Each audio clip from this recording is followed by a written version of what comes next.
Hello and welcome to Hidden Dusk, a place where the night grows quiet and the shadows begin to tell their stories.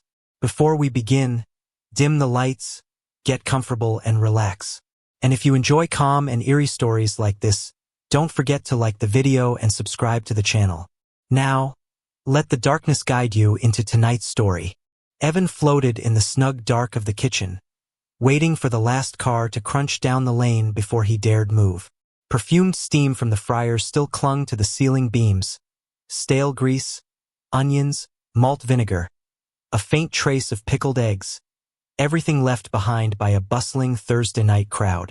Jeremy, the landlord, had done his usual last circuit of the bar.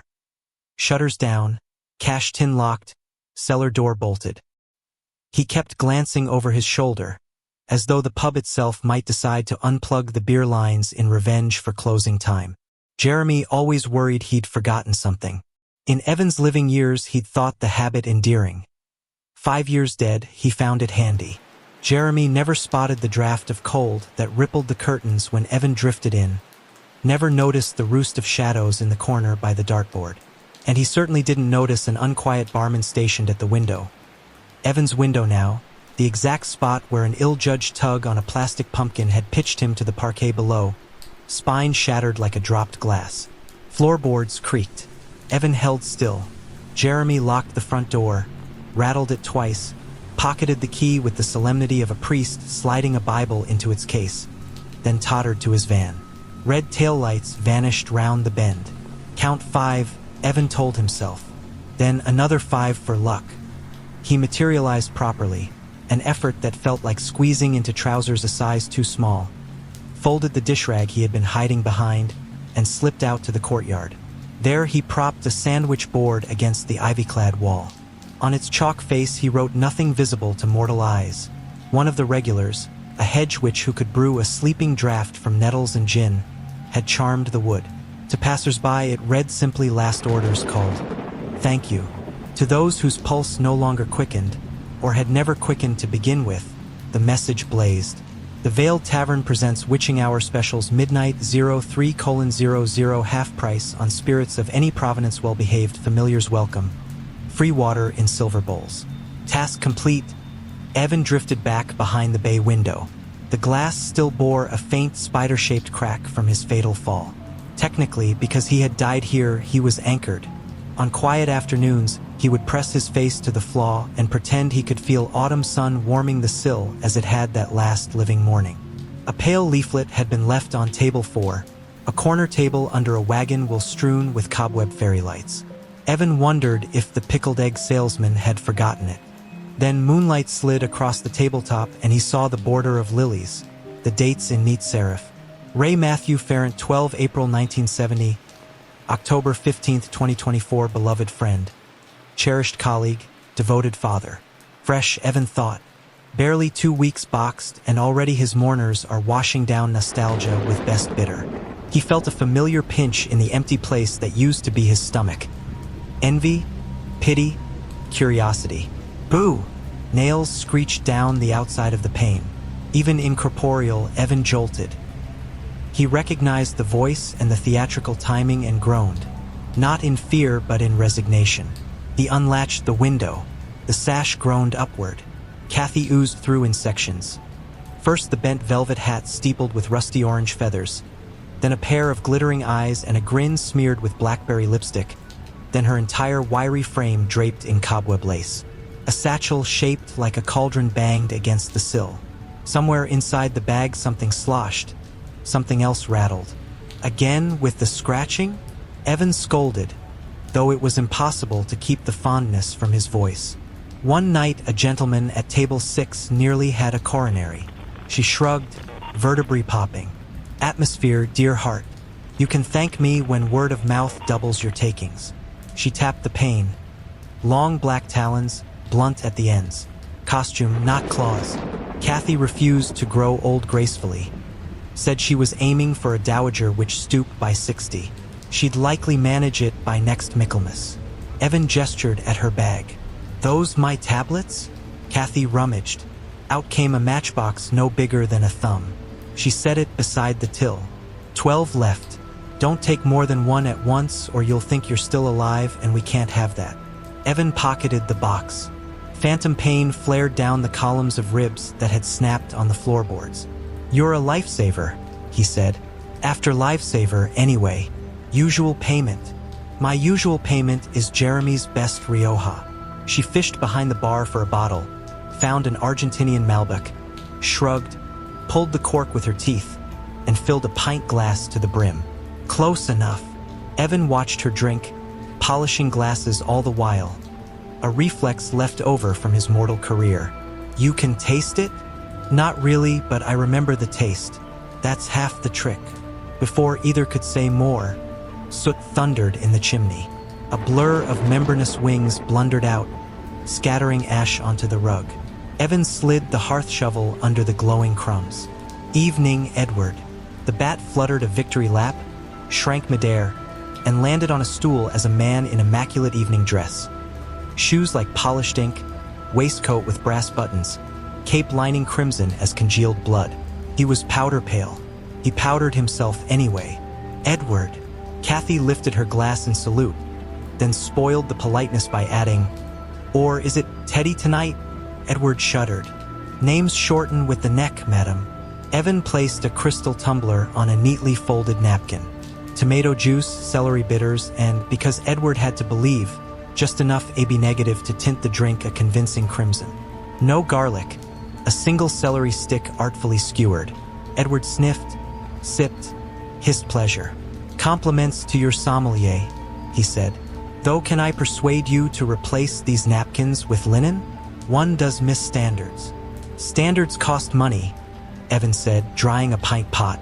Edward had lifted the order of service leaflet. "Ah, another recruit. Freshly departed," Kathy confirmed. "Car accident or something." She shrugged. "Another warm body gone cold." Edward traced the name. "He looks appetizing."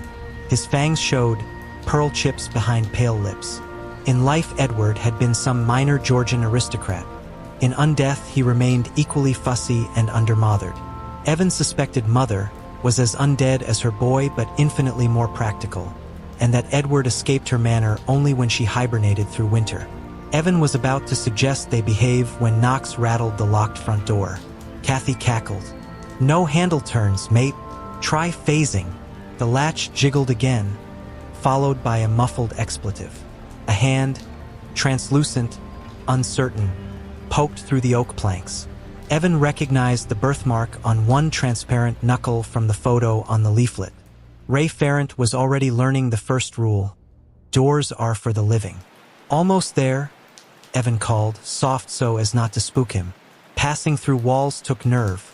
The trick was not to hesitate halfway.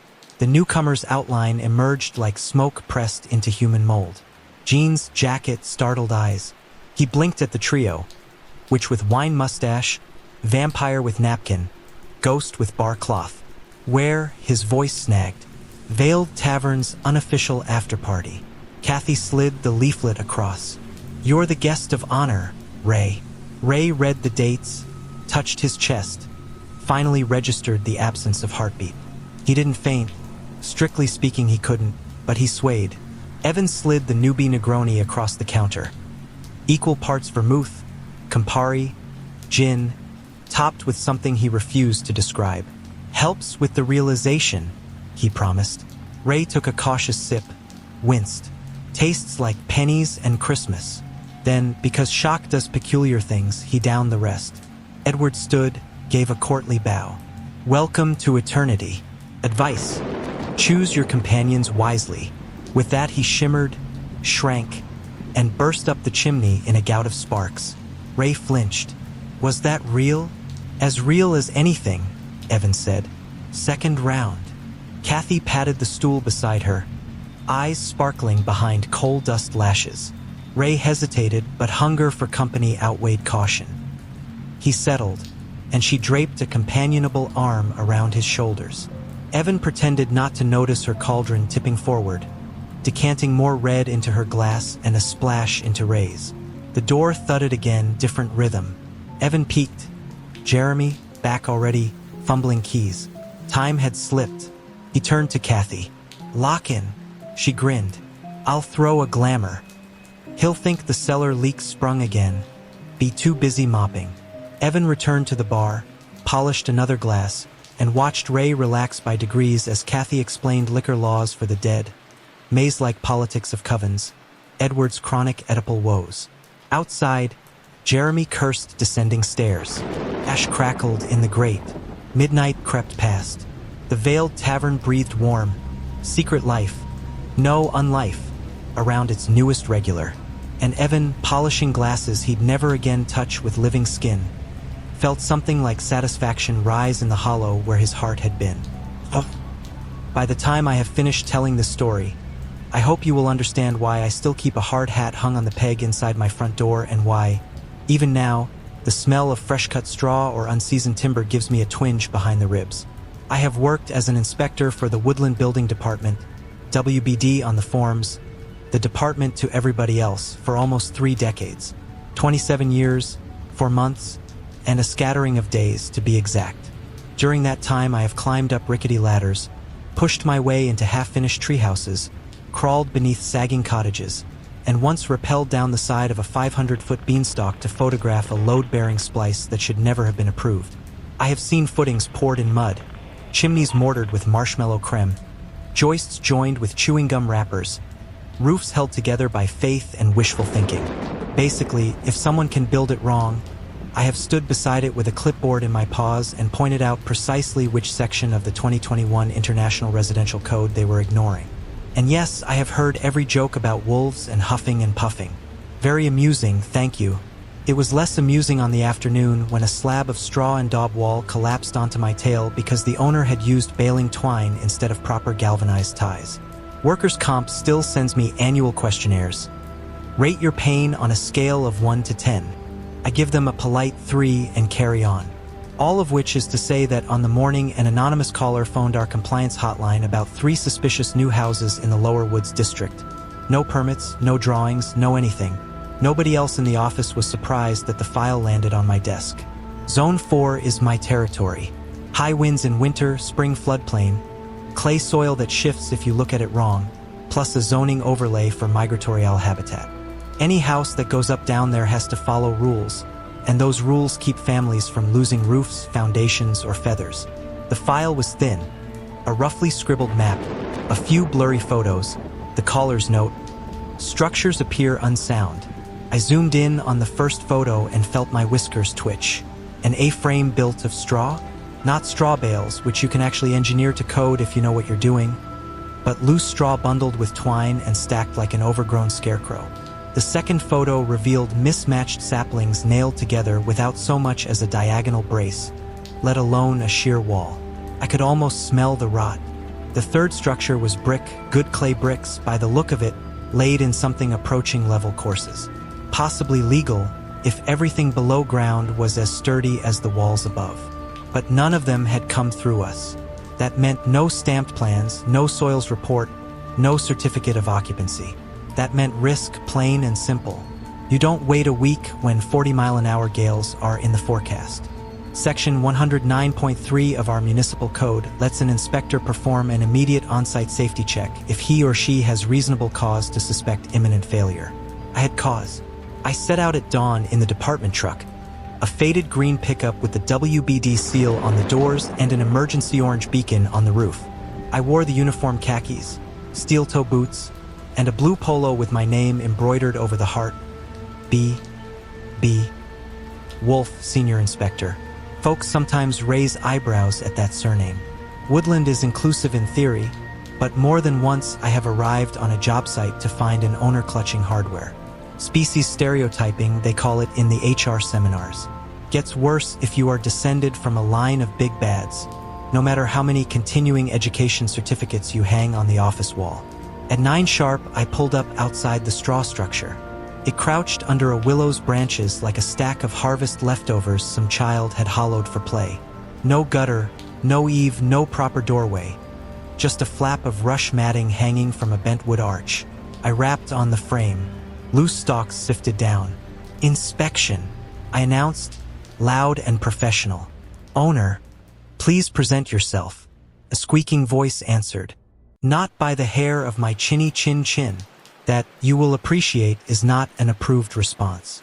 I tried again, stating my badge number, explaining the emergency clause. The occupant refused. I might have left a notice and returned with sheriff's deputies, but the wind gave me a nudge. A long, rising sigh through the willow, rattling stalk against stalk. I imagined that sound multiplied by 8 hours, 10 hours, 30, then by the first proper gale. The whole hut would shear apart. Straw in the creek, straw in the owl nest, straw tangled round every young sapling for half a mile. Testing lateral resistance is a delicate job.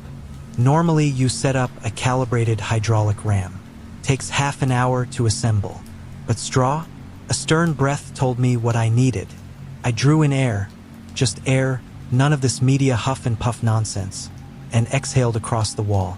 The wall bowed. Another breath and the uprights folded. The hut collapsed like a dandelion clock blown to wishes. Out sprinted a piglet in work overalls, squealing blue murder. It darted through the bracken and vanished toward hut number 2 before I could clip a violation notice to its non-existent doorpost. I logged the failure, photographed the debris, and drove 50 yards to the stick structure. The second house managed to be more ambitious and less competent at once. 2x6s, that is not a typo, balanced on unanchored stone pads. Rafters tied with garden string. Walls that might, in a kinder world, have become fence panels. I spied a rickety ladder inside leading to a half-loft heavy with unseasoned firewood. 2 tons of live load with no ledger board. The occupant or occupants now hissed insults through a slatted window. Again, they denied entry. I documented infractions until the stylus in my tablet skipped across its screen. Then, carefully, steadily, and in full view of my body-worn camera, I placed my paws against the windward wall and loaded the frame. It shivered, protested, and surrendered. Timbers clattered like dry bones. 2 pigs burst out and fled, terrified. I was composing the stop-work notice when I reached the brick house. This one sat on a shallow rise, brick to the eaves, neat mortar joints. The double-glazed sash windows looked store-bought. Someone had splurged on a slate roof. Promising, but the setbacks were too tight, the chimney lacked a cap, and there was no permit. No permit means no guarantees the footing is deep enough, no sign-off on the bond beam, no confirmation of the rebar count. In a floodplain, brick can become a tomb. I needed inside. The pigs, 3 now, bolted the door at my approach. I declared my authority a 3rd time. They shouted rhymes back. I warned of fines, injunctions, potential arrest for obstruction. They dragged furniture against the jamb. So I circled the house, checking weep holes and flashing joints, tracing hairline cracks near the northeast corner. That chimney drew my eye. Freshly laid, mortar barely set, smoke curling lazily. No crown, no spark arrestor, no step flashing where it met the roof. Under City Ord 14 to 10 that chimney was a hazard. I had precedent to examine it. Now, an inspector normally performs chimney examinations with a drone or a cherry picker. Lacking both, I climbed, gloved paws on slate, careful of the ridge tiles. From the stack rose a warm updraft of spice-scented smoke. I called down, last chance for compliance. The pigs jeered. A reckless choice. What happened next took seconds. They stoked the fire, bellows wheezing, grate clanging. The flue flashed hot. I felt the draft reverse with a roar. I scrabbled, slipped, and yes, slid feet first into the chimney. Bricks scraped my coat. Soot filled my eyes. The world flipped. I plunged toward a cauldron of boiling water they had placed as a trap. Only reflex saved me. I kicked against a damper shelf, wedged, retreated scorched but intact. When the departmental panel reviewed the footage, they found my entry within scope, though inadvisable. They fined the pigs for assault with a hot liquid. The pigs countersued for property damage. Lawyers circled. Our PR office issued bland statements about safety and community outreach. Somewhere amid depositions and injunctions, the real issue, 3 unpermitted builds in a hazard zone, vanished from headlines. Easier to paint me as the archetypal carnivore than to discuss drainage or snow load tables. Eventually, under threat of liens, the pigs hired a licensed contractor. He demolished the straw and stick heaps, relayed drainage, poured proper footings, strapped every joist, and rebuilt the brick house with code-compliant everything. I signed the certificate of occupancy myself. It stands solid to this day. I still drive past sometimes, on my way to an illegal treehouse or a badger set extended without underpinning. The brick house sits snug, shutters bright red, a wrought iron weather vane shaped like a wolf turning merrily above the chimney. A joke, I suppose. I let it pass. Vane ornaments are exempt from structural load calculations under Appendix H. If you take nothing else from my account, take this: building codes are stories written in concrete, steel, and grief. Every clause hides a tale of someone hurt because a wall shifted or a beam snapped. I learnt that young, when my grandmother's cottage collapsed under snow because the rafters were spaced too wide. She survived, but she never again lit her hearth without glancing upwards. I became an inspector so other families could sleep without wondering if the roof would fall. Yes, I huff and puff, metaphorically and sometimes literally, because the alternative is waking to sirens and splinters. One day soon I will hang up the hard hat. I have already bought a parcel in the 100-acre wood, with bee-loud glades and a stream chuckling through alder roots. The cottage plans are stamped, the footings dug, the concrete curing under blankets as I write. When I move in, I will invite the neighbors: owl, rabbit, a small bear fond of honey. I might even invite the pigs, provided they leave their prejudices at home. Meanwhile, I keep the sandwich board ready. Midnight to 3, spirits half price, familiars welcome. Because in this business, there is always another house of straw waiting for the first good gust of wind. Time wrapped itself around little Jamie Calliver the way the quilt wrapped around his shoulders, warm and confusing all at once. He was only 6, yet each day felt like a puzzle of seconds and minutes and suddenly vanishing hours. He tried to keep track of them the way he kept track of marbles in his pocket, but they leaked through invisible holes and rolled under the furniture of the universe before he could count them twice. At bedtime, Jamie's parents followed the usual ritual. They pulled tight the curtains, left the door cracked just enough for hallway light to spill across the carpet, and set the night light glowing like a miniature sunrise on his dresser. Stuffed animals formed a loyal circle around him. Somewhere down the hallway, dishes clicked in the sink as his mother rinsed cocoa mugs. His father hummed a half-remembered song while putting away leftovers. Everything was safe, yet Jamie's thoughts scurried faster than sleep. His teacher had scolded the class that afternoon for wasting time, and he could not shake the phrase. Could time be poured out of a pitcher by accident like juice? Could it be wiped up with a towel? Or did it soak forever into the cracks between moments? Each breath in the dark seemed to ask another question. He whispered for his mother, then his father, then his older sister Kelly. No one appeared. Tick, 1 second lost. Tock, another. The hallway light no longer soothed him. Shadows gathered on the opposite wall. Jamie pulled the covers high under his chin, but the darkness behind his eyelids was worse. Swirling with numbers and clocks and half-understood equations his teacher had scribbled that morning. He vowed to stay awake until he solved the riddle, but drowsiness crept over him like fog. When his eyes closed, a dream opened. He stood in a chamber shaped like an hourglass turned on its side. One wall glowed white, the other swallowed light in velvet blackness. Floating digits drifted across each surface: 2, 4, 6 on the white wall, 5, 7, 9 on the black. Never in order, never still. Above them, tiny words hovered. The lost, the gained. Clocks turned without hands. Paintings hung where spirals of numbers twisted into shapes of birds and faces and spirals again. Jamie stepped forward, and the floor rippled under his sneakers like water. The black wall whispered of minutes spent waiting in grocery lines, of homework erased and rewritten, of crumbs brushed from tabletops. The white wall sang of summer afternoons, of the first slurp of chocolate milk, of cartoons watched beneath a blanket fort. The music of both walls blended into a strange harmony, sweet and sad, familiar and enormous. He reached out to touch a silver 8 drifting near his shoulder.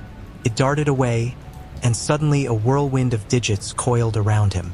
They pressed against his arms and legs, gentle yet insistent, as if guiding him toward a slot between the walls.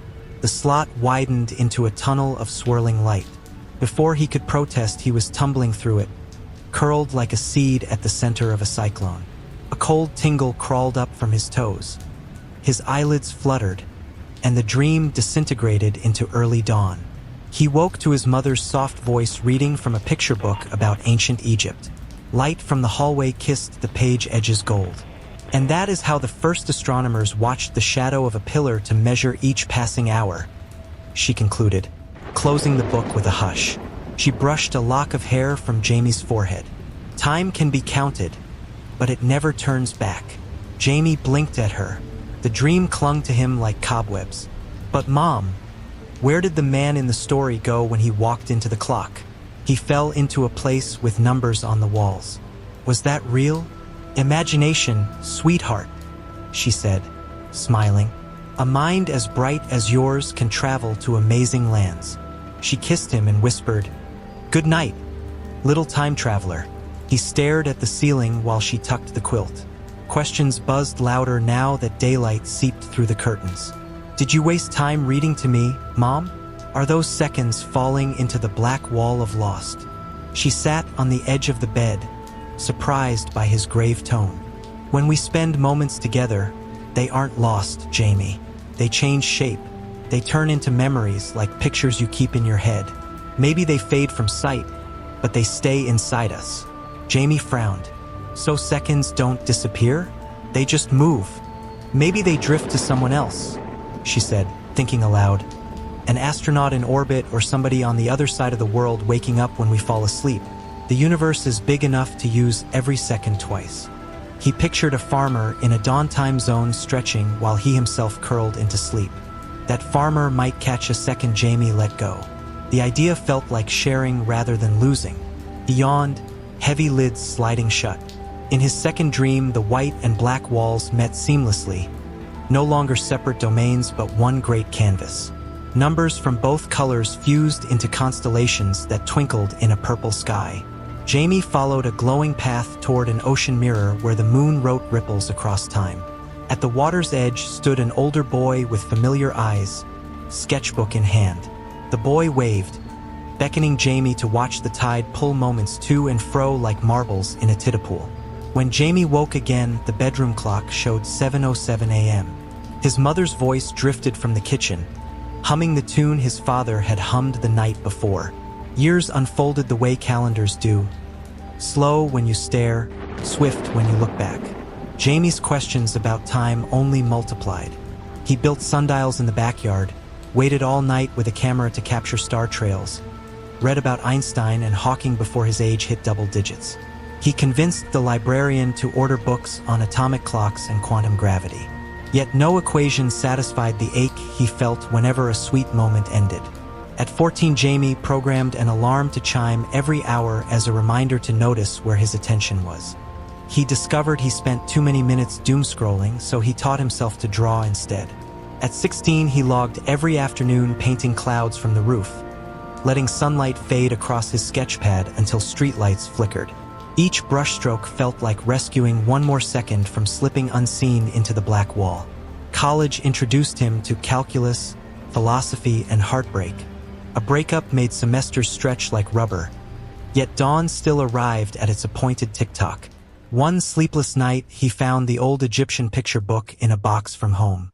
On the inside cover, his mother had written, "To Jamie, the bravest traveler I know, love, Mom." He traced the letters and heard her voice explaining that seconds become memories. He decided to major in physics and art, refusing to choose between numbers and dreams. Professors shook their heads, but he kept showing up with notebooks full of differential equations alongside watercolor galaxies. He won a small grant to illustrate scientific concepts for elementary classrooms.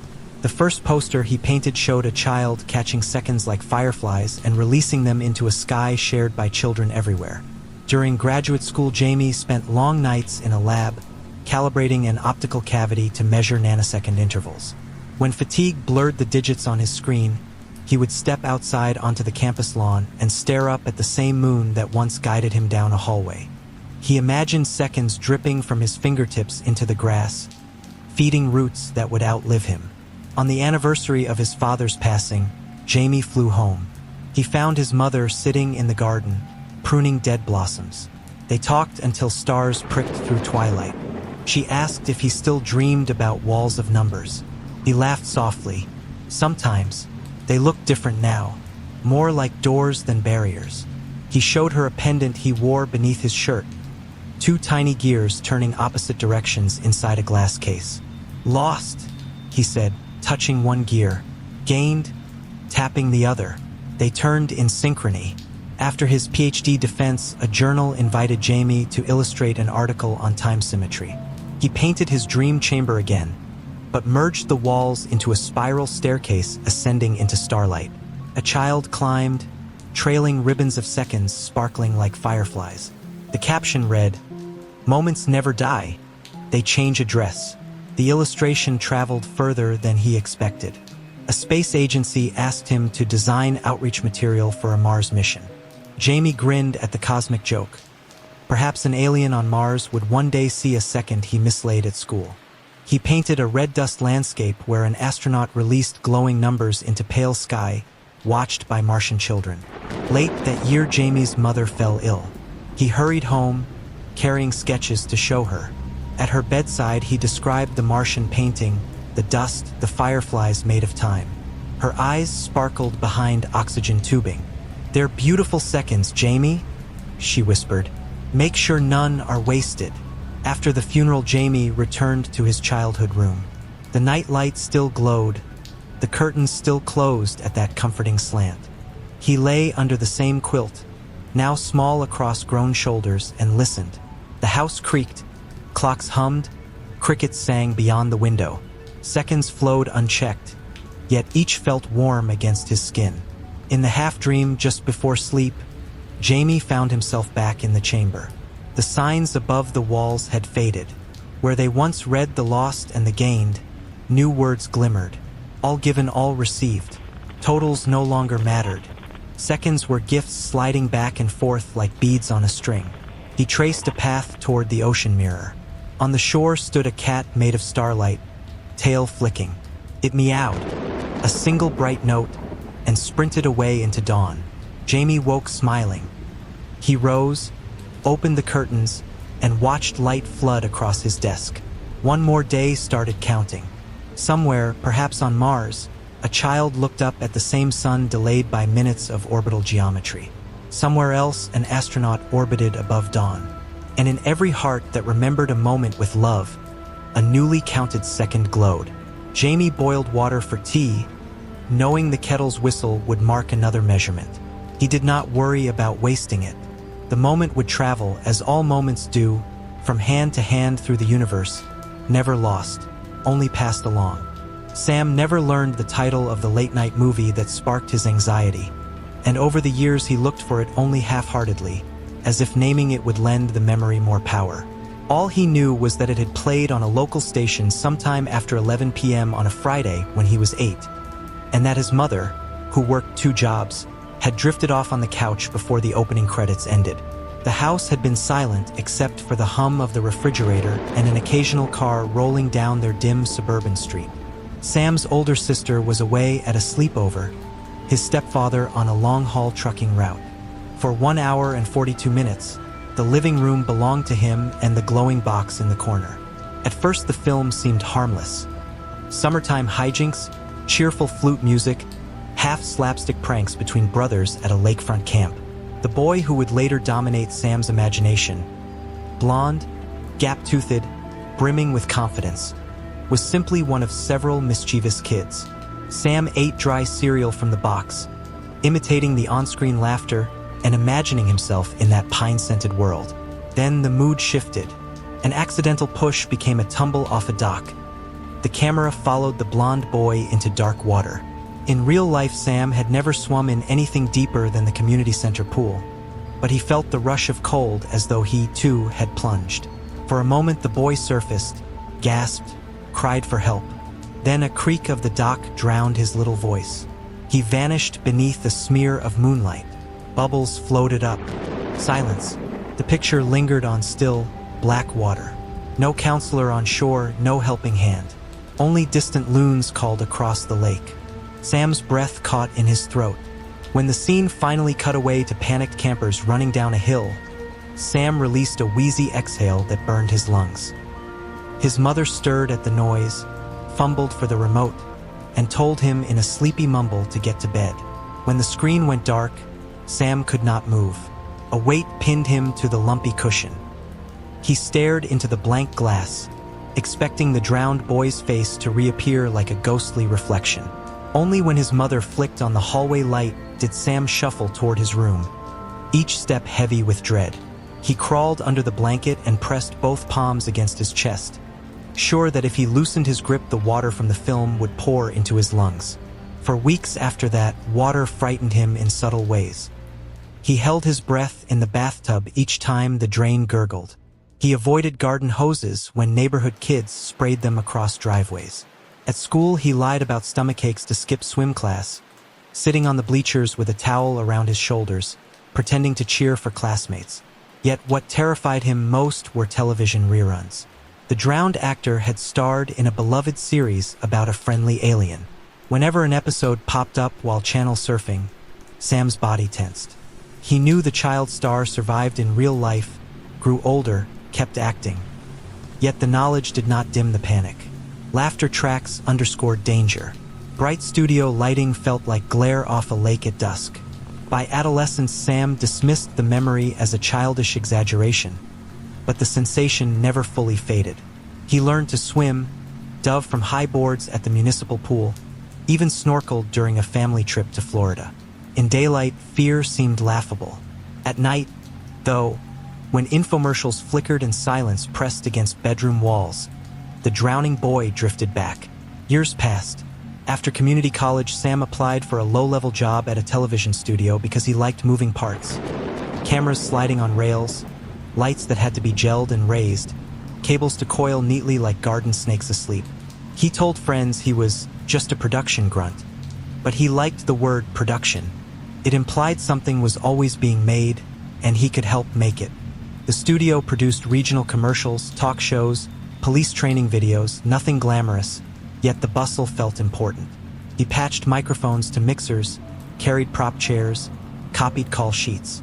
Most days he filed notes and fetched coffee. Still, he considered the work honest and tangibly real, unlike the daydream world that had once betrayed him with false death. His co-workers called him thorough and unflappable, but two kinds of shoots rattled him: stunts with live fire and anything involving simulated drowning. Fire tested him because sparks reminded him of late-night static flashes before the drowning scene. But water scenes were worse. He hated how sets smelled like chlorine and plastic tarps, how our dampness clung to skin. He avoided complaining because in production you did your job. A crewmate once teased, "Sam's got a thing about water." Sam shrugged it off with a joke about soggy socks.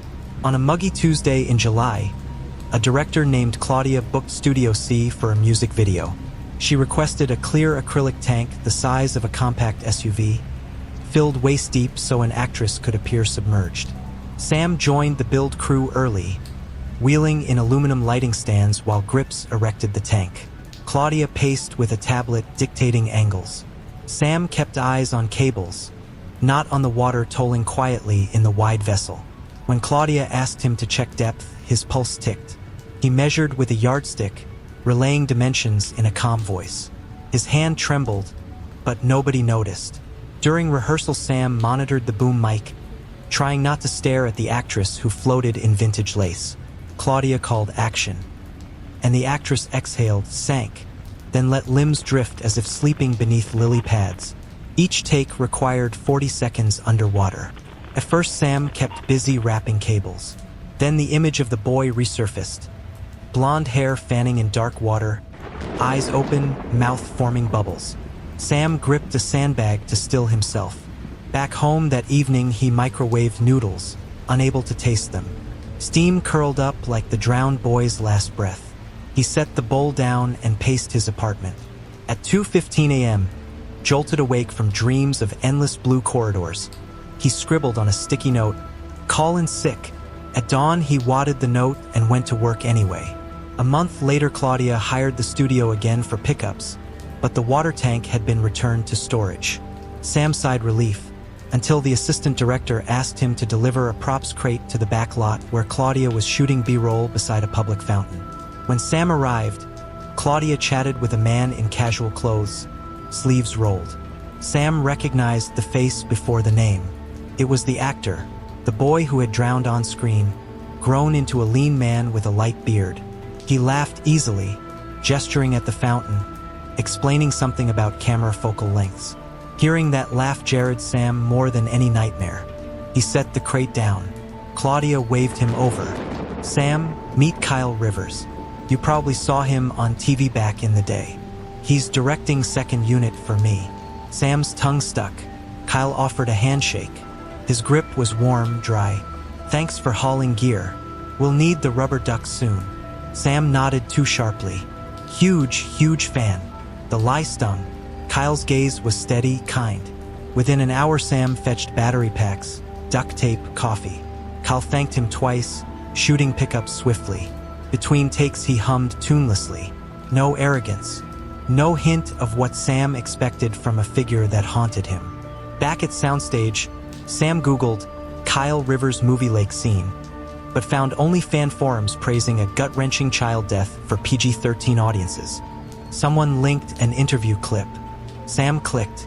On screen, 20-year-old Kyle joked with a host about filming cartoons, then grew somber. "The lake scene was rough," he said. "I couldn't swim yet. They used divers and a harness, but I panicked anyway. It taught me something. You respect what scares you, but you don't let it stop you."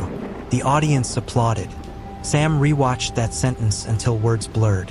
"Respect what scares you." He whispered it while winding cables. 2 years later, Sam was dating a set painter named Lily. She loved kayaking at dawn. On their 5th date, she invited him to a reservoir ringed by sycamore. Sam froze. Lily noticed. Not a water guy? He described his childhood movie trauma in clumsy fragments. Lily listened, thumb circling his wrist. "We can paddle near shore," she said. "If you hate it, we picnic instead." Sam agreed, though his stomach soured. That dawn, fog hovered low. Lily set them in a tandem kayak. Life vest snug, they glided over glassy water. Sam's pulse hammered. He focused on paddle rhythm. Dip, pull, lift. After 20 minutes, Lily rested her paddle across her lap and pointed at a heron stalking shallows. The bird's stillness mesmerized him. A breeze rippled water. Sam inhaled fragrance of wet cedar and felt surprise. Okay. They beached on a pebbled inlet. Lily unpacked muffins.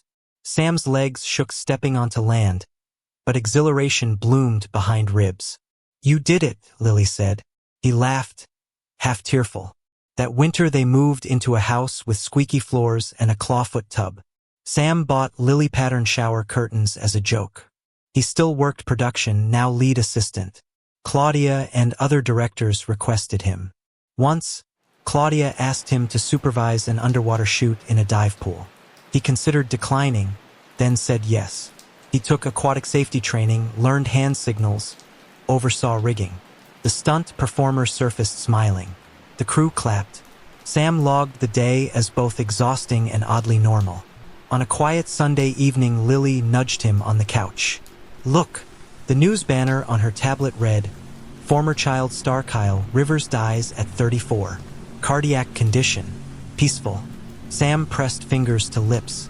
A pulse of sorrow, then a tide of memory. The drowning scene, the handshake, the line about respecting fear. Sam's chest ached. He stood, fetched water, stared out the window where streetlights glowed like moons on asphalt. He whispered thank you to glass. That night, the ocean dream returned but changed. Sam floated under clear water, sunlight filtering like lattice. He saw Kyle, boy and man fused, treading nearby. Instead of panic, Sam felt buoyant. Kyle tilted his head, as if asking, "Are you okay?" Sam nodded. They kicked upward. Breaking the surface, Sam woke smiling. Months later, Sam visited his hometown, stopping by the closed Winn-Dixie building now plastered with real estate signs. He pressed a palm to dusty glass. Inside remained faint outlines where produced shelves once stood. He pictured his 8-year-old self gripping a cereal box, sudden tremor of imaginary footsteps behind aisles. He placed the memory gently like a photograph in an album, then walked away.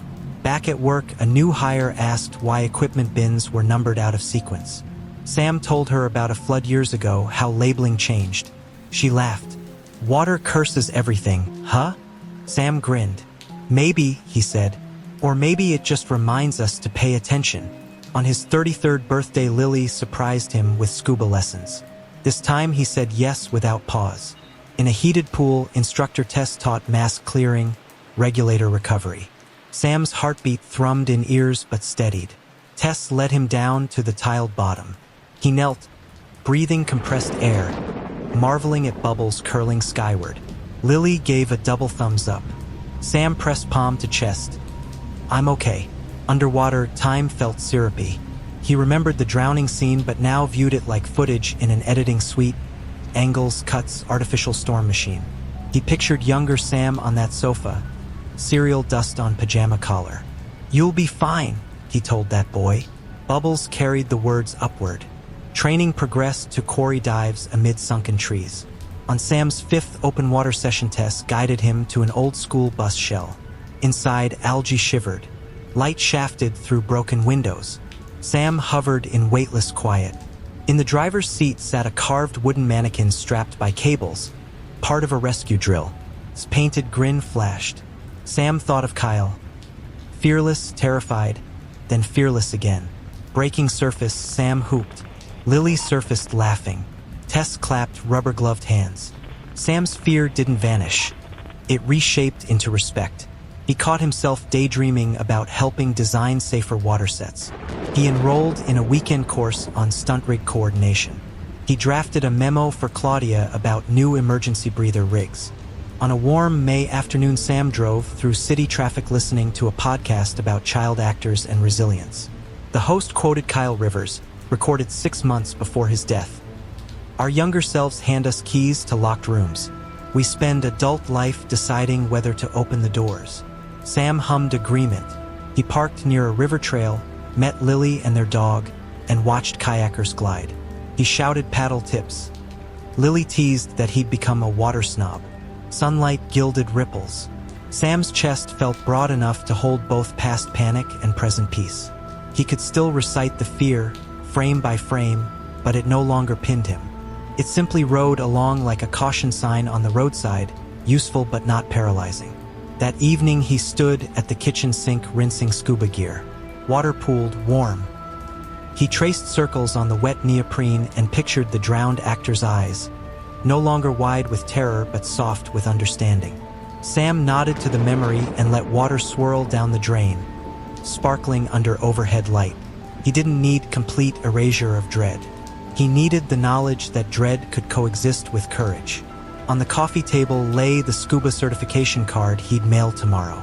Next to it, Lily had placed a tiny plastic figure she'd found in a thrift store. A blonde cartoon boy in a life jacket, holding a paddle. A joke, a talisman, maybe both. Sam dried his hands, picked up the figure, and set it atop the TV. The boy faced forward, as if ready for the next scene. Outside, rain began, tapping roof shingles like distant applause. Sam switched off lights, headed to bed. The hallway felt quiet, weightless, neither lake nor nightmare, just hallway. He paused at the doorway, exhaled, and stepped into dark on his terms, carrying every bright reel of life still to come. Oh. Sarah's thumbs hovered over the digital keyboard, the pale glow of her phone screen coloring her face an eerie blue. The rest of the studio apartment remained dark. Outside, only the lazy hum of traffic and one persistent cicada kept her company. She sat cross-legged on the edge of her bed, laptop still open on the desk across the room, casting a faint, dying light on a stack of dog-eared notebooks. At the top of the Notes app, a single blank line waited. She inhaled, trying to settle her pulse. A soft clink sounded as the ice in her untouched glass of water shifted. It reminded her of Marina's whiskey glass and the hotel's cold air conditioning. Leverage. Don't spoil yourself with it. She could practically hear Marina's silky voice repeating the warning. Sarah's thumbs started moving. If you are the one who writes through my computer at night, meet me tomorrow, midnight at Cedar and 9th. Back table. No cameras. No press. I only want the truth. She stared at the words for nearly a minute. Her first instinct was to delete them. A shiver tugged at the base of her neck as if the apartment's shadows were leaning closer. What was she doing? This invisible collaborator, this supposed entity, had rescued her career from the razor's edge more than once. It might have been reckless to prod it directly, but after weeks of journalists parking vans outside her building, after being escorted through back doors to avoid paparazzi, after losing her job and nearly destroying her best friendship with Jamie, she was tired of half measures. She needed clarity or closure, whatever form it came in. A dull chime rang from the kitchen as the old refrigerator cycled off. Sarah tapped send and watched the text slingshot into the digital ether. She had no email address, no phone number, no direct line to whoever or whatever was working through her laptop. All she had was superstition. An open computer, a loose plan, and the hope that her words might reach the other side. She placed the phone on her nightstand, propped a pillow behind her back, and listened to her heartbeat pulse inside her ears. The darkness seemed thicker tonight. She remembered childhood hide-and-seek games in her grandparents' long corridor, how every footstep echoed. That same hush filled the studio now, frail walls muffling the city beyond. The only difference was her age. Grown-ups weren't supposed to fear dark hallways. Somewhere a floorboard creaked. A neighbor, probably. Sarah switched off the phone's screen, lay back, and forced herself to breathe slowly until sleep dulled her sense of dread. Morning was harsher than usual. Light sliced through the blinds, striping the duvet in pale gold. Sarah's phone buzzed. Jamie again. 5 missed calls and 3 texts in rapid succession. You need to pick up. They're running another segment tonight. Call me now. Sarah didn't reply. She padded to the bathroom, splashed water on her face, and stared at her reflection. Purple half-moons underlined both eyes. Her cheeks looked sharper somehow. Exhaustion had done its sculpting. She remembered when interviews had been a thrill. At first, those harsh white studio lights felt like validation. Somebody believed she had something to say. Now they were interrogation lamps. She brewed coffee, ignoring a new ping from Marina's number. Instead, she studied the blank browser window on her laptop.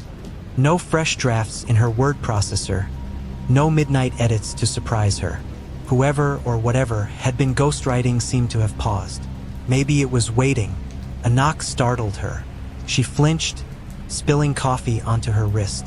Swearing, she dabbed at the burn with a damp towel and approached the door. No one appeared through the security peephole, but an envelope lay on the floor, crisp ivory against scuffed linoleum. Her name was written in looping pen strokes she didn't recognize. Sarah. She opened the door. The hallway was empty. Back inside, she slit the envelope. One sheet of paper, thick and smooth, unfolded. The message was handwritten in the same elegant script. Cedar and 9th. Midnight. Alone. Her pulse raced. She had no doubt. This was an answer to the plea she typed in bed. Whoever delivered it had either uncanny timing or had been lurking in her hallway. She checked the backside blank. No signature, no threats. Just that place and that hour. She pressed the sheet to her chest for a moment, then tucked it under a heavy book on the desk. Her mind whirred with logistics. She needed to get through an entire day of phone calls, of dousing rumors, of fielding Jamie's fiery concern. She needed to survive until midnight. Sarah forced herself to work. She drafted reluctant apologies to her agent, who'd left 2 voicemails about canceling a meeting with Holly's Publishing's legal department. She sent an IOU coffee text to Jamie, promising to explain everything tomorrow. She turned off Marina's call for the 3rd time, unwilling to play cat and mouse with a TV personality's obsession for headlines. When evening slid in and the city lights brightened, she changed into dark jeans, a charcoal jacket, and tucked her hair into a low cap, anything to avoid recognition. Cedar and 9th was a quiet corner of an older neighborhood, the kind where mosaic tiles still decorated aging storefronts. She arrived at 11:45 p.m., earlier than instructed, her breath a faint cloud in the cool October air. A half-moon hung above street lamps, its cold glow paling neon signs. The only open establishment was a 24-hour diner, its red-lettered sign flickering. Piper's. She peered through the window. The place was empty except for a waitress arranging silverware at the far end. A bell jingled when Sarah stepped inside. Warm, grease-scented air enveloped her. Vinyl booths lined both walls. A jukebox hummed but played no tune. The waitress looked up, offered a polite nod, then resumed wiping down a countertop. Sarah walked toward the back, heart thudding. Third booth from the kitchen sat a figure in a gray hoodie, head bowed over a steaming mug. She recognized nothing of them, no features, no posture. Yet an odd familiarity pinched her gut.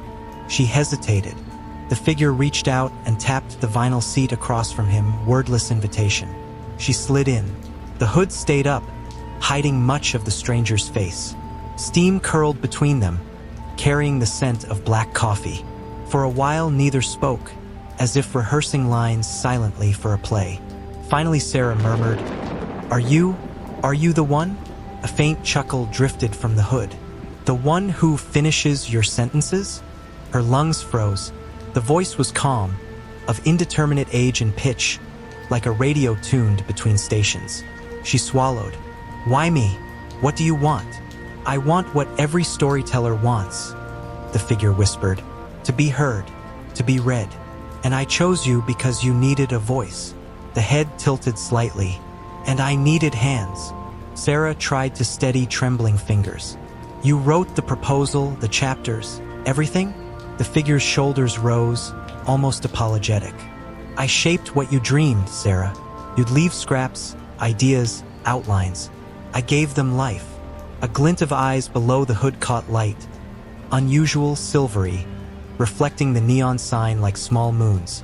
"But it was always for you, never instead of you. People think I stole it. You accepted a gift." She nearly laughed. "A gift that cost me my job, my privacy, your comfort zone," the stranger interjected. "Those who build empires rarely do so comfortably." Sarah's retort died on her tongue. Something about the cadence, precise, lyrical, reminded her of sentences she'd reread in her own documents, paragraphs admired yet never recalled composing. Those had been this entity's handiwork. She leaned forward. "Who are you?" Silence again, thick as syrup. Then, "Someone you invited." "I never." "Yes," the stranger said, voice softening. "You did, that first night you fell asleep on the keyboard." You sighed, half awake, said, "I wish someone would finish this for me." "Wishes are doors, Sarah." The words sent gooseflesh skittering up her arms. She remembered muttering something like that, face on the cold keys, brain foggy with exhaustion. "What are you?" she whispered. The hood lowered, revealing features that shifted like candle shadows. Sometimes sharp, sometimes blurred, eyes gleaming with star-blank reflections. It was as though the stranger wasn't bound to one form but many possibilities flickering. "Call me a muse," they said, "or a ghost of language, if you like." In old eras, scribes felt hands guiding theirs. Painters talked of unseen teachers. "I'm no menace unless neglected." The lips tipped into a small, sad smile. "I feared you'd abandon writing altogether under the yoke of deadlines. So I helped." A mug began to rattle in Sarah's grasp. She set it down quickly. "So, Marina has one too?" She did. She lost it. The stranger traced a fingertip along the table's edge, leaving no mark. She renamed it Leverage. A shudder rippled through Sarah. The stranger's tone thickened with sorrow or warning. "If a muse becomes barter," they explained, "it turns parasite. Marina is caught in that bargain." Sarah pictured Marina's tired eyes beneath glittering eyeshadow, the whiskey, the restless scribbling on interview scripts. "Then why tell me? Why meet me? To give you choice." The stranger folded pale hands. "I can still assist if your purpose is true, to write, to share, to invent worlds. But if you aim only to hoard acclaim, you will lose me. And without guidance, voices like mine grow hungry. They consume." Suddenly Sarah remembered lines from her own novel, eerie descriptions of spirits wearing skin of ink, devouring pretenders. She chalked them up to a sudden burst of late-night creativity. Now she realized they'd been cautionary. She inhaled shakily. I don't want fame for its own sake. I just wanted to keep my job, to stay afloat. Now I only want truth. Then claim authorship, real authorship. Finish what you begin. Ask for help, but never hide from the work. Sarah nodded slowly. If I write honestly, will you stay? I will whisper, the muse said. You will write. A faint glow flitted in their irises. Vanished. Tonight you will sleep. Tomorrow you will open a new draft. No stolen outlines. No anonymous attachments. A blank page. Start there. The kitchen bell dinged. An order ready. When Sarah glanced back, the muse was already slipping from the booth. A hushed swirl of air replaced their form. She choked a protest, but the diner remained empty except for the waitress, who hadn't noticed anything amiss. Sarah stumbled outside. Cold night swallowed her, city sounds distant. No sign of the figure under streetlights, not even footprints on the damp pavement. Home felt different, even with its peeling paint and buzzing fridge. She shut the laptop, closed every tab, deleted old files. She opened a pristine document and let the blinking cursor breathe. No words yet. That was okay. She slept deeply for the first time in weeks. At dawn, sunlight spilled over her desk, pale gold replacing harsh laptop blue. She brewed coffee, seated herself, stretched her fingers. The beating in her chest resembled quiet excitement rather than dread. No mysterious drafts appeared while she slept. But in the margin of the blank document, one sentence shimmered, gray italics faint as dust motes. Trust your own voice. She smiled, placed both hands on the keys, and began to write. Months passed. Public interest drifted to fresher scandals. Marina pivoted to an exposé series on political intrigue, leaving Sarah's saga behind. Holly's Publishing reopened discussions, this time for a different project. One Sarah proposed herself, outlined by daylight, revised over weeks rather than stolen hours. The ghost wasn't gone. Sometimes in the small hours she sensed a soft nudge toward a better metaphor, a stronger verb. But she did the typing, the retyping, the scowling at messy paragraphs. She called Jamie for feedback. She returned messages on time. Her new novel launched quietly, no sensation, no front-page scandal. Yet early reviewers called it honest, slowly spellbinding, a portrait of redemption. Sales were modest but steady. Sarah attended a single interview, where she spoke of labor, fear, and the beauty of collaboration between living editors, supportive friends, and the intangible spark all writers chase. No mention of muses or ghosts, just gratitude for every influence. Late one night, after signing a small stack of paperbacks for a local shop, Sarah stayed at her desk, listening to the hum of the city. She whispered, "Thank you." The screensaver glimmered, drifting stars that aligned just once into a faint smile before swirling apart. Sarah grinned. She closed the laptop, rinsed her mug, and turned off the lamp. The darkness of her office felt wide and calm, not navy and suffocating. A partner, unseen, walked alongside, softly, respectfully, ready to create, not commandeer. And Sarah, no longer drowning in deadlines, felt her own words carry her to shore. Oh. Grandma always liked to tell stories while she shelled peas at the kitchen window, but the one she repeated most often was about the morning the fog rolled in for the very first time. She said she was no older than 20 when it happened. She was on her way back from hanging the laundry behind the cottage, arms aching under a wicker basket piled with bedsheets, when she saw a wall of gray climbing the sea like an animal pulling itself onto the rocks. By the time she reached the back door, the fog had already hidden every fishing boat, every gull, and every shimmer of sunlit water she had known her whole life. It never left after that. Not for a season, not for a day, not even for an hour. Almost 70 years have come and gone since then, and the fog still sits on the water in a perfect, unmoving line, a second horizon that refuses to rise or fall. People in neighboring towns call our home the peninsula under a blanket. They arrive by bus or by truck, always over the narrow land bridge that curves behind the hills, because anyone who has tried to cross the water straight on, by sail, by motor, by float plane, has ended up turning around. Those who push farther tell of unearthly shapes in the murk, of currents pulling sideways, of compasses spinning like tops. Legend says the fog was born after some foolhardy thief plucked a pearl from the crown of the sea dragon and took it ashore. The dragon, enraged, breathed a smoke that clung to the tide and darkened the sky. Nobody ever saw that jewel, and nobody knows if the dragon itself is real, but we have all grown up cursing or fearing the fog just the same. When I was small, Grandma searched the shoreline most evenings, letting her toes sink into wet sand while she squinted out at the pale nothingness. I remember thinking she had stronger eyes than the rest of us.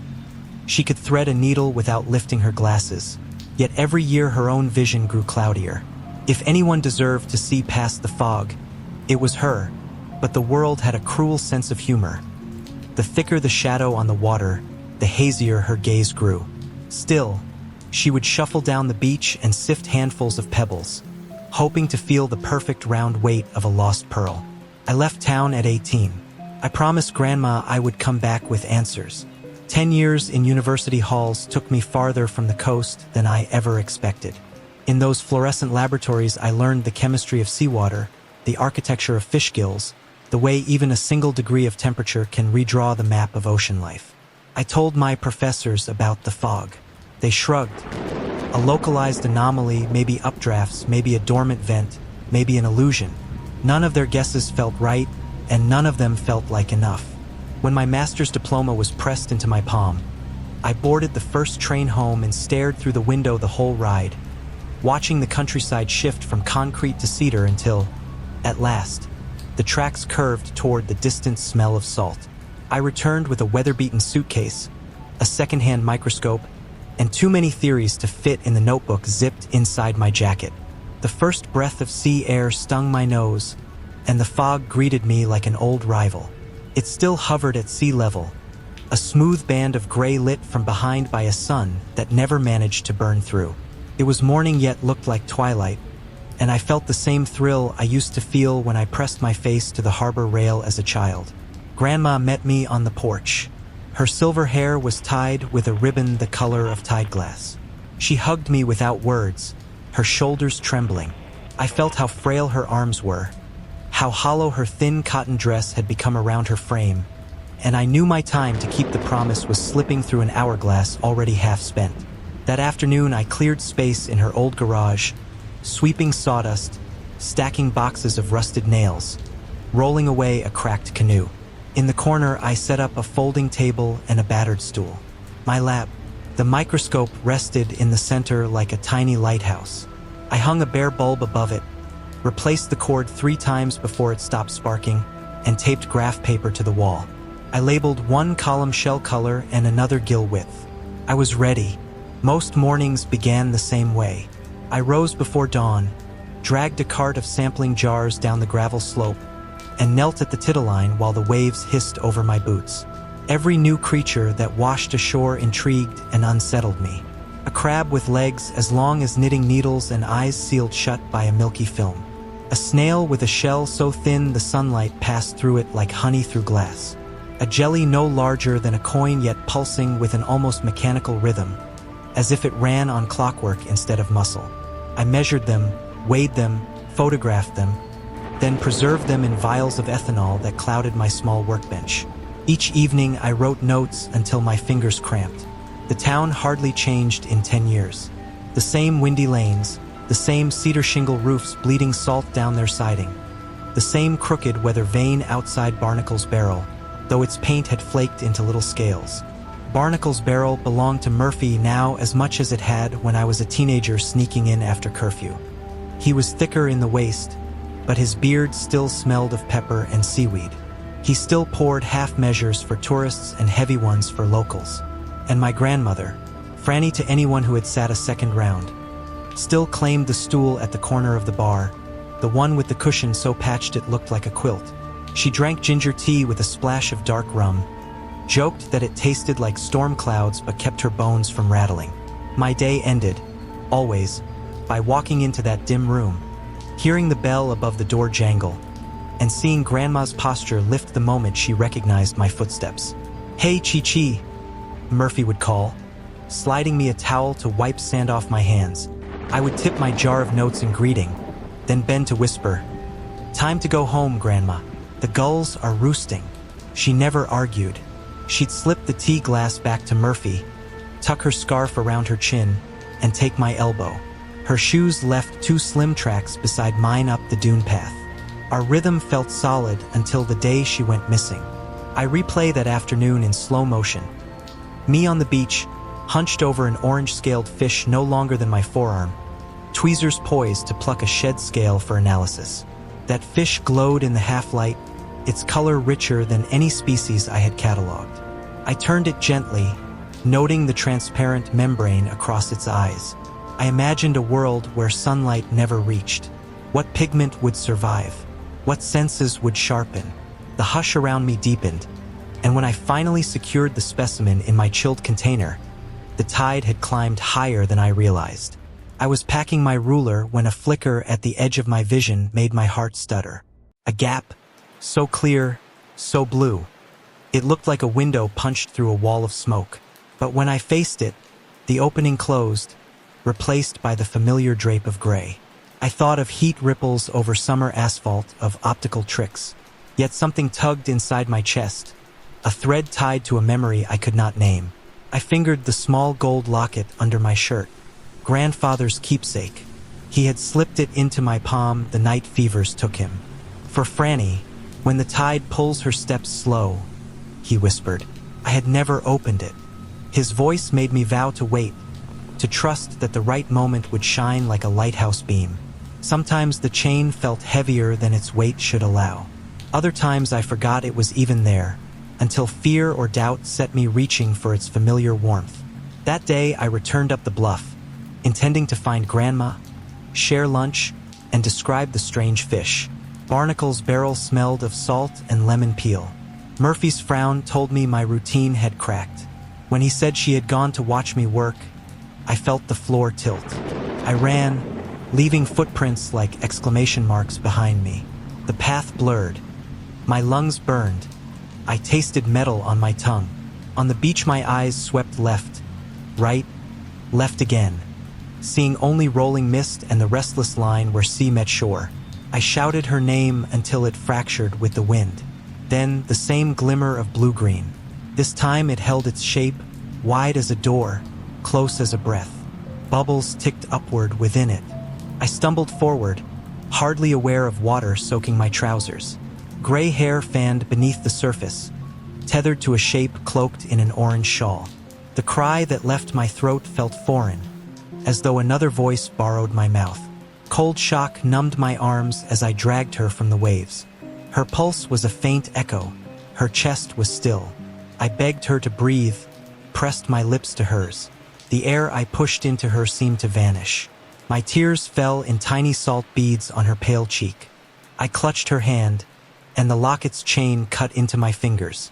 Without thinking, I opened the tiny clasp that had remained untouched for a decade. Inside, the pearl lay like a frozen tear. The note, folded so tight it was almost weightless, shook in my damp grip. I read the words once, twice, again. "Franny, I'm sorry I took this from you all these years ago. I wanted nothing more than to be with you forever. And I knew that as long as you didn't have your pearl, you would have to stay here on land with me. I hope one day you can find it in yourself to forgive me. Love, Jeremiah." My grandfather had stolen the dragon's pearl? My mind reeled. The tales of a thief were never concrete. But in that instant I saw my grandfather as a young man, saw him pocket a lustrous orb while the surf hissed warning.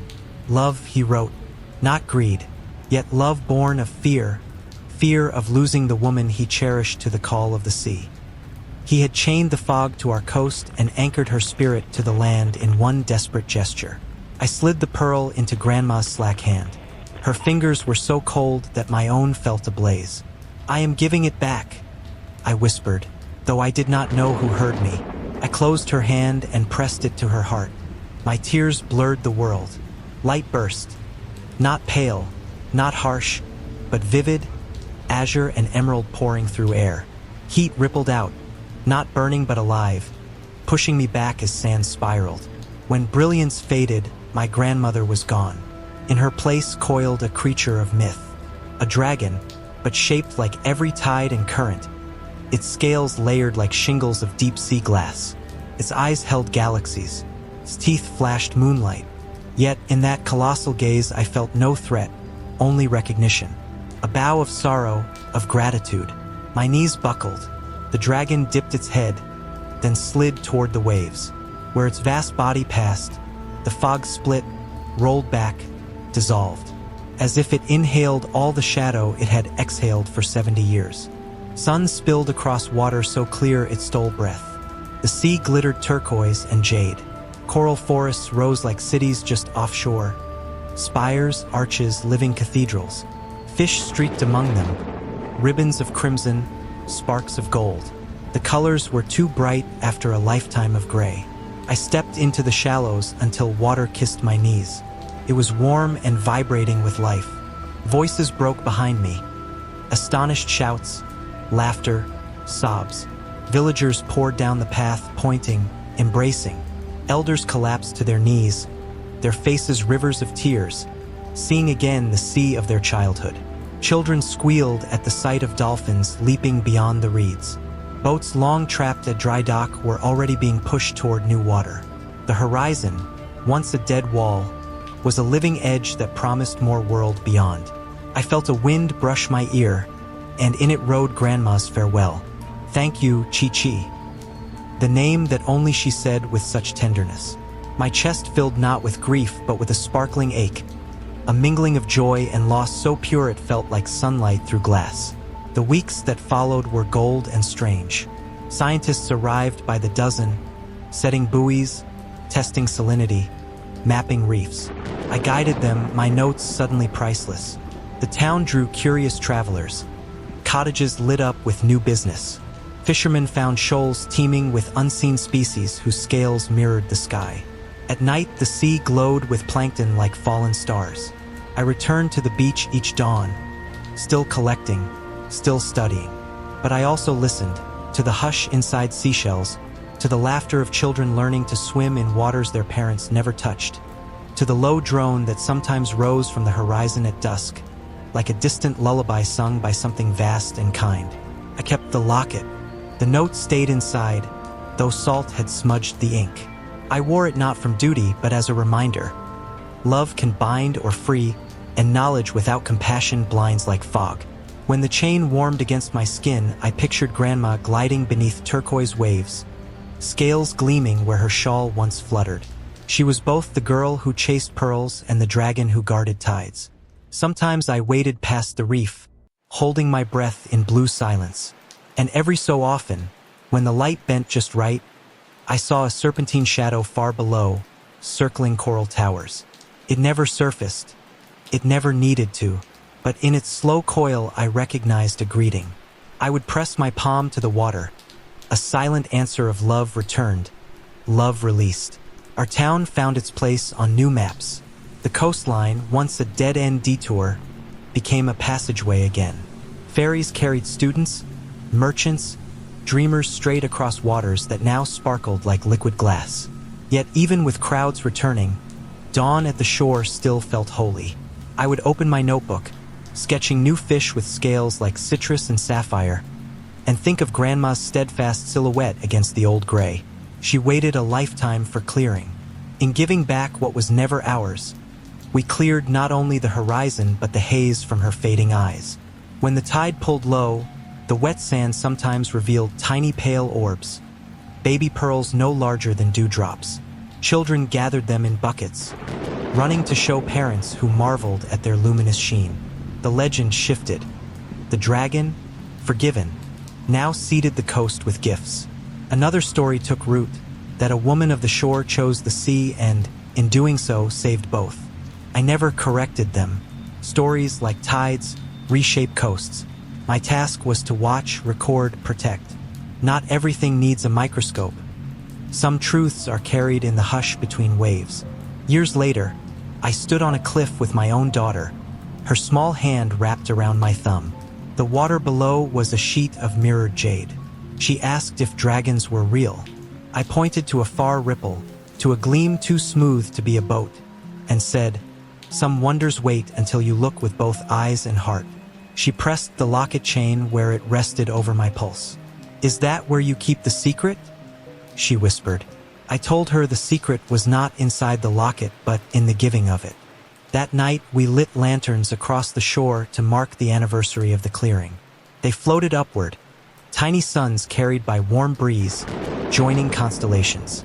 The sky, once half hidden, now reached down to kiss its twin in the sea. I thought of Grandma's voice riding that first fresh wind, how gratitude sounds like ocean glass chinking in a pocket, and I knew the fog was gone for good.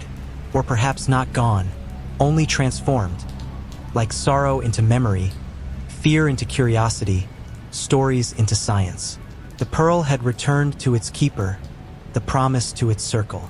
In the bright air, everything was possible again. Oh. Other children sometimes shrieked at creaking attic doors or thunderstorms that rattled loose panes in their bedroom windows, but I feared what hid behind darkness itself. The vast stretch of unknown that began where the yellow dome of a nightlight ended. Before I was even old enough to read the glowing red digits of a cheap plastic alarm clock, I learned to watch the edges of my bedroom, studying corners the way a sailor studies a horizon made of black water. My mother bore much of the blame for planting that seed.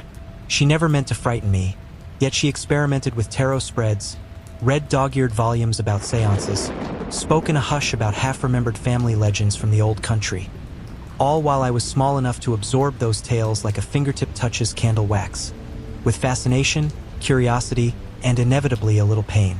That undercurrent of uneasiness did not fade as I grew older. In fact, it matured beside me. In daylight, I was a rational child. I adored dinosaur books, built elaborate forts from couch cushions, recited multiplication tables ahead of my peers. But after dusk, my thoughts circled an invisible drain.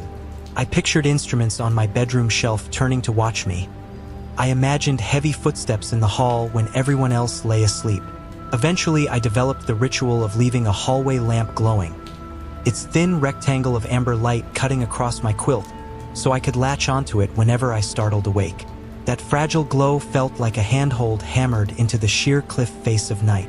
Yet nothing in those ordinary childhood fears prepared me for the single most terrifying phenomenon I have ever known. The experience folklore labels the old hag, an entity that arrives through the doorway of sleep paralysis. My first encounter came when I was 7, an age when stories are bright, boundaries between real and imagined still thin, and night is a frontier where anything seems possible. 40 years later, the memory has lost none of its sharpness. I remember lying on my back beneath a thin summer sheet, warm air drifting through an open window. One instant I was dozing. The next I was aware, painfully, excruciatingly aware, of every inch of my body while some unseen force pinned me to the mattress. My eyelids refused to open. I felt as if molten lead had been poured over my chest, sealing lungs and limbs beneath an unimaginable weight. A low roar pulsed somewhere inside my own skull, and there was the certainty, absolute and unshakable, that another presence stood beside the bed, something alive yet wrong, an ancient wrongness older than gravel, colder than tombstones. No child's dictionary contained words for that flavor of dread. Terror ripped through me so forcefully I expected my heart to burst. I tried to scream, tried to flail, tried even to blink. Nothing. 1,000 invisible threads stitched my muscles immobile. I understood, with the clear logic of nightmares, that my only hope was to endure until consciousness wrestled fully free of whatever twilight state had snared me. At last, sensation returned in a violent rush. Legs jittering, arms tearing free, throat releasing a ragged cry. The bedroom burst into shape around me. Dresser, posters, half-moon shadows, and I scrambled out of bed, shivering with a shock that felt bigger than my small frame could hold. Before I could reach the hallway switch, my mother, hearing the scream, met me at the doorway. She gathered me close, smoothed clammy bangs from my forehead, assured me it was only a bad dream. Her words landed softly, but disbelief churned beneath them.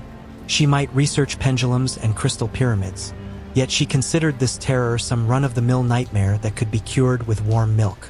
I knew better. Something tangible had brushed the edges of my reality. Something malicious, older than any tale in her occult paperbacks. Over the next weeks, the incident repeated, not nightly but often enough to twist anticipation into a constant background hum. Each visitation followed the same pattern. I would wake partially, find myself cemented to the mattress, feel the room curl inward around an unseen interloper. Sometimes I caught hints of form, a silhouette at the foot of my bed, edges shifting like heat waves, or long fingers curling over the mattress seam. But I never saw a complete face. The imagination did that job for me, sculpting an entity who was both grandmotherly in outline and monstrous in detail. In time, the folklore label reached me, Old Hag, an apt name for a presence that seemed stooped under centuries, clutching foul secrets, breathing rot-sweet whispers no living ear should hear. Throughout elementary school, I endured those episodes in silence, fearing ridicule even more than the phenomenon itself. I added coping tactics, sleeping on my side instead of my back, propping a heavy flashlight on my nightstand, memorizing the exact placement of my alarm clock so I could force my eyelids to open and lock onto its glow if paralysis struck. Yet the hag proved unpredictable. She could wrench me from a dream of sunlit backyard play into a suffocating vice between heartbeats. She cared little for prophylactic routines. In adolescence, the visits grew sporadic, perhaps because hormonal storms exhausted my brain each night or because homework kept me up until near collapse. I almost convinced myself the phase had passed. Then came college. Fresh freedoms, academic stress, caffeine binges, irregular sleep, all formed fertile ground for the return of what I now understood clinically as sleep paralysis and culturally as the hag. Dorm nights produced new varieties of terror. The sensation of footsteps crushing my ribcage, guttural voices chanting fragments of languages no linguistics professor could parse, hands closing around my throat before releasing when I lurched upright gasping. I researched scholarly articles that linked the condition to REM atonia intruding on waking consciousness. Those lines of text offered sterile explanation, but science never quite erased the primal conviction that some external agent orchestrated each paralysis. Rational or not, I remained split between neuroscientific cause and supernatural threat. By 27, newly employed, I still slept with a lamp on. During a performance review, my supervisor teased me about dozing off during morning meetings. I blamed insomnia. But the truth was that nights had become unpredictable minefields where rest might be shattered by a lead-masked apparition leaning inches from my face. The only person who partly understood was my grandmother. One summer evening, while she shelled butter beans on the porch, I confessed everything. The choking weight, the immobility, the intangible wickedness. She listened, eyes deep with memory, then squeezed my hand and told me of her own childhood terror. A shadow that pressed upon her when farm chores left her ragged. No folksy cure, she cautioned, except patience and prayer. Yet hearing that another generation had battled similar darkness eased some loneliness. She urged me not to let fear command my life. Light a candle if you must, she said, but don't bow before shadows. They feed on bowed heads. Still, the midnight horror persisted. I managed to complete graduate degrees, secure employment, pay rent, cultivate friendships. From the outside, my life looked ordinary. Inside, each dusk carried potential torment. I developed rituals to blunt anticipation. Soft instrumental music, chamomile tea, reciting lines of poetry until words blurred. They helped, though unpredictably, like umbrellas in sporadic rain. Over time, I noticed patterns. Episodes occurred more frequently after days of acute stress or nights when anxiety had revved my mind beyond normal limits. Consistent sleep schedules reduced, though never eliminated, occurrences. Alcohol exacerbated them. Intense emotional upheavals, breakups, funerals, invited the hag like a scent summons carrion flies. Recognizing triggers gave me tools. I doubled down on mental hygiene, therapy for generalized anxiety, yoga for breath control, balanced meals, limited stimulation before bedtime. Episodes dwindled to quarterly, then yearly. Yet each year or two, when I least expected, she dropped onto my chest again and reminded me her retirement was never promised. I turned 40, then 45. Marriage provided new comfort. A spouse whose presence sometimes disrupted paralysis before it swallowed me completely. Once, mid-episode, I felt my partner's hand brush my arm and the entire illusion shattered like glass, leaving me wide awake, heart hammering, but free. I clung to that hope during subsequent attacks. Outside this prison of muscles frozen and mind frantic waited a loved one ready to shake me loose. Now I am 47, and tonight, after a stretch of calm months, I sit at my desk typing these reflections in the dim glow of a single bulb. The house is quiet except for refrigerator hum and distant traffic. Midway through drafting this paragraph, I paused. A prickle crept up my neck. The air felt charged. Memory of earlier terrors rose like steam. I swiveled to scan the doorway, half expecting a hunched figure to lean around the jamb. Nothing, but describing the hag seems to brush a long dormant web, alerting its hidden spinner. Old intuition squirms. I force myself to breathe evenly, to finish the story rather than cede ground, because that is the crucial lesson carved into me by 4 decades of intermittent night terrors. One must acknowledge fear yet deny it dominion.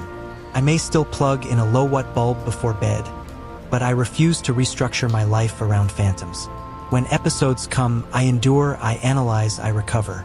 I remind myself that the old hag, however vividly personified, is equally a neurophysiological glitch and a centuries-old archetype, a nightmare wearing the garb of folklore. She cannot follow me into daylight unless I invite her. And so I write, patients say naming a fear can rob it of venom. Will she visit tonight because I dredged this history into words?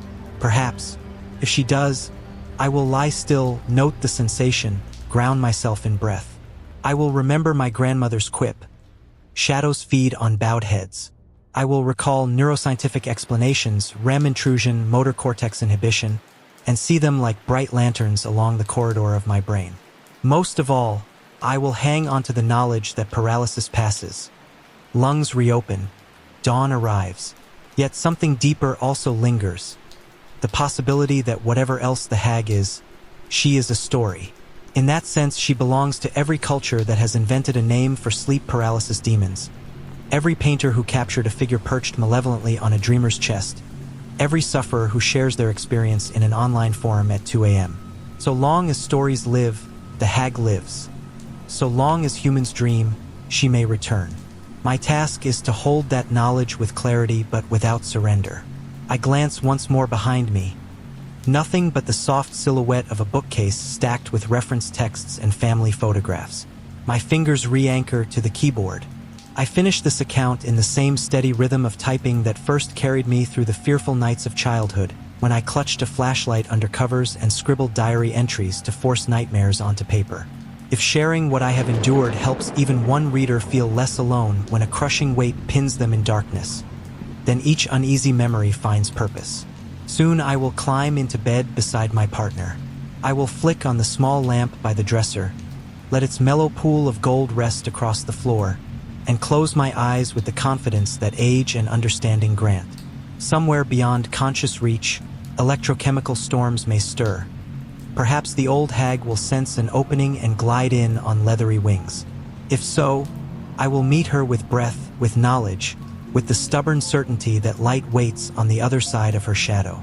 And when morning comes, I will rise, stretch, pour coffee, and carry on. Other children sometimes shrieked at creaking attic doors or thunderstorms that rattled loose panes in their bedroom windows. But I feared what hid behind darkness itself, the vast stretch of unknown that began where the yellow dome of a nightlight ended. Before I was even old enough to read the glowing red digits of a cheap plastic alarm clock, I learned to watch the edges of my bedroom, studying corners the way a sailor studies a horizon made of black water. My mother bore much of the blame for planting that seed. She never meant to frighten me, yet she experimented with tarot spreads, read dog-eared volumes about seances, spoke in a hush about half-remembered family legends from the old country, all while I was small enough to absorb those tales like a fingertip touches candle wax, with fascination, curiosity, and inevitably a little pain. That undercurrent of uneasiness did not fade as I grew older. In fact, it matured beside me. In daylight, I was a rational child. I adored dinosaur books, built elaborate forts from couch cushions, recited multiplication tables ahead of my peers. But after dusk, my thoughts circled an invisible drain. I pictured instruments on my bedroom shelf turning to watch me. I imagined heavy footsteps in the hall when everyone else lay asleep. Eventually, I developed the ritual of leaving a hallway lamp glowing, its thin rectangle of amber light cutting across my quilt, so I could latch onto it whenever I startled awake. That fragile glow felt like a handhold hammered into the sheer cliff face of night. Yet nothing in those ordinary childhood fears prepared me for the single most terrifying phenomenon I have ever known. The experience folklore labels the old hag, an entity that arrives through the doorway of sleep paralysis. My first encounter came when I was 7, an age when stories are bright, boundaries between real and imagined still thin, and night is a frontier where anything seems possible. 40 years later, the memory has lost none of its sharpness. I remember lying on my back beneath a thin summer sheet, warm air drifting through an open window. One instant I was dozing. The next I was aware, painfully, excruciatingly aware, of every inch of my body while some unseen force pinned me to the mattress. My eyelids refused to open. I felt as if molten lead had been poured over my chest, sealing lungs and limbs beneath an unimaginable weight. A low roar pulsed somewhere inside my own skull, and there was the certainty, absolute and unshakable, that another presence stood beside the bed, something alive yet wrong, an ancient wrongness older than gravel, colder than tombstones. No child's dictionary contained words for that flavor of dread. Terror ripped through me so forcefully I expected my heart to burst. I tried to scream, tried to flail, tried even to blink. Nothing. 1,000 invisible threads stitched my muscles immobile. I understood, with the clear logic of nightmares, that my only hope was to endure until consciousness wrestled fully free of whatever twilight state had snared me. At last, sensation returned in a violent rush. Legs jittering, arms tearing free, throat releasing a ragged cry. The bedroom burst into shape around me. Dresser, posters, half-moon shadows, and I scrambled out of bed, shivering with a shock that felt bigger than my small frame could hold. Before I could reach the hallway switch, my mother, hearing the scream, met me at the doorway. She gathered me close, smoothed clammy bangs from my forehead, assured me it was only a bad dream. Her words landed softly, but disbelief churned beneath them.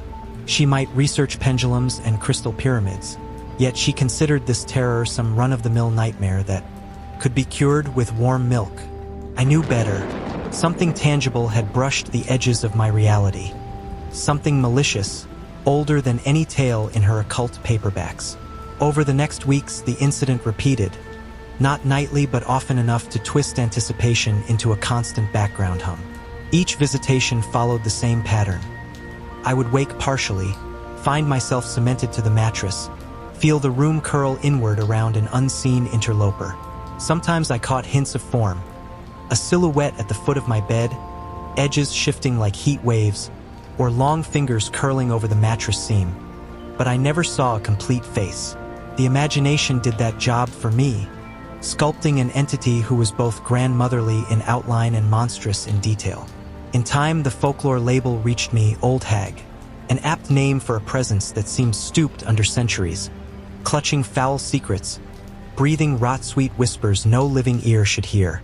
Throughout elementary school, I endured those episodes in silence, fearing ridicule even more than the phenomenon itself.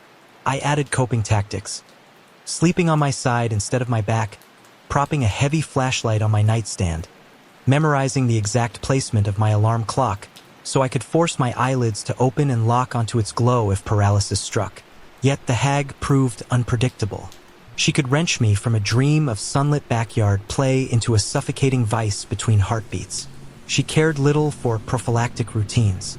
In adolescence, the visits grew sporadic, perhaps because hormonal storms exhausted my brain each night or because homework kept me up until near collapse.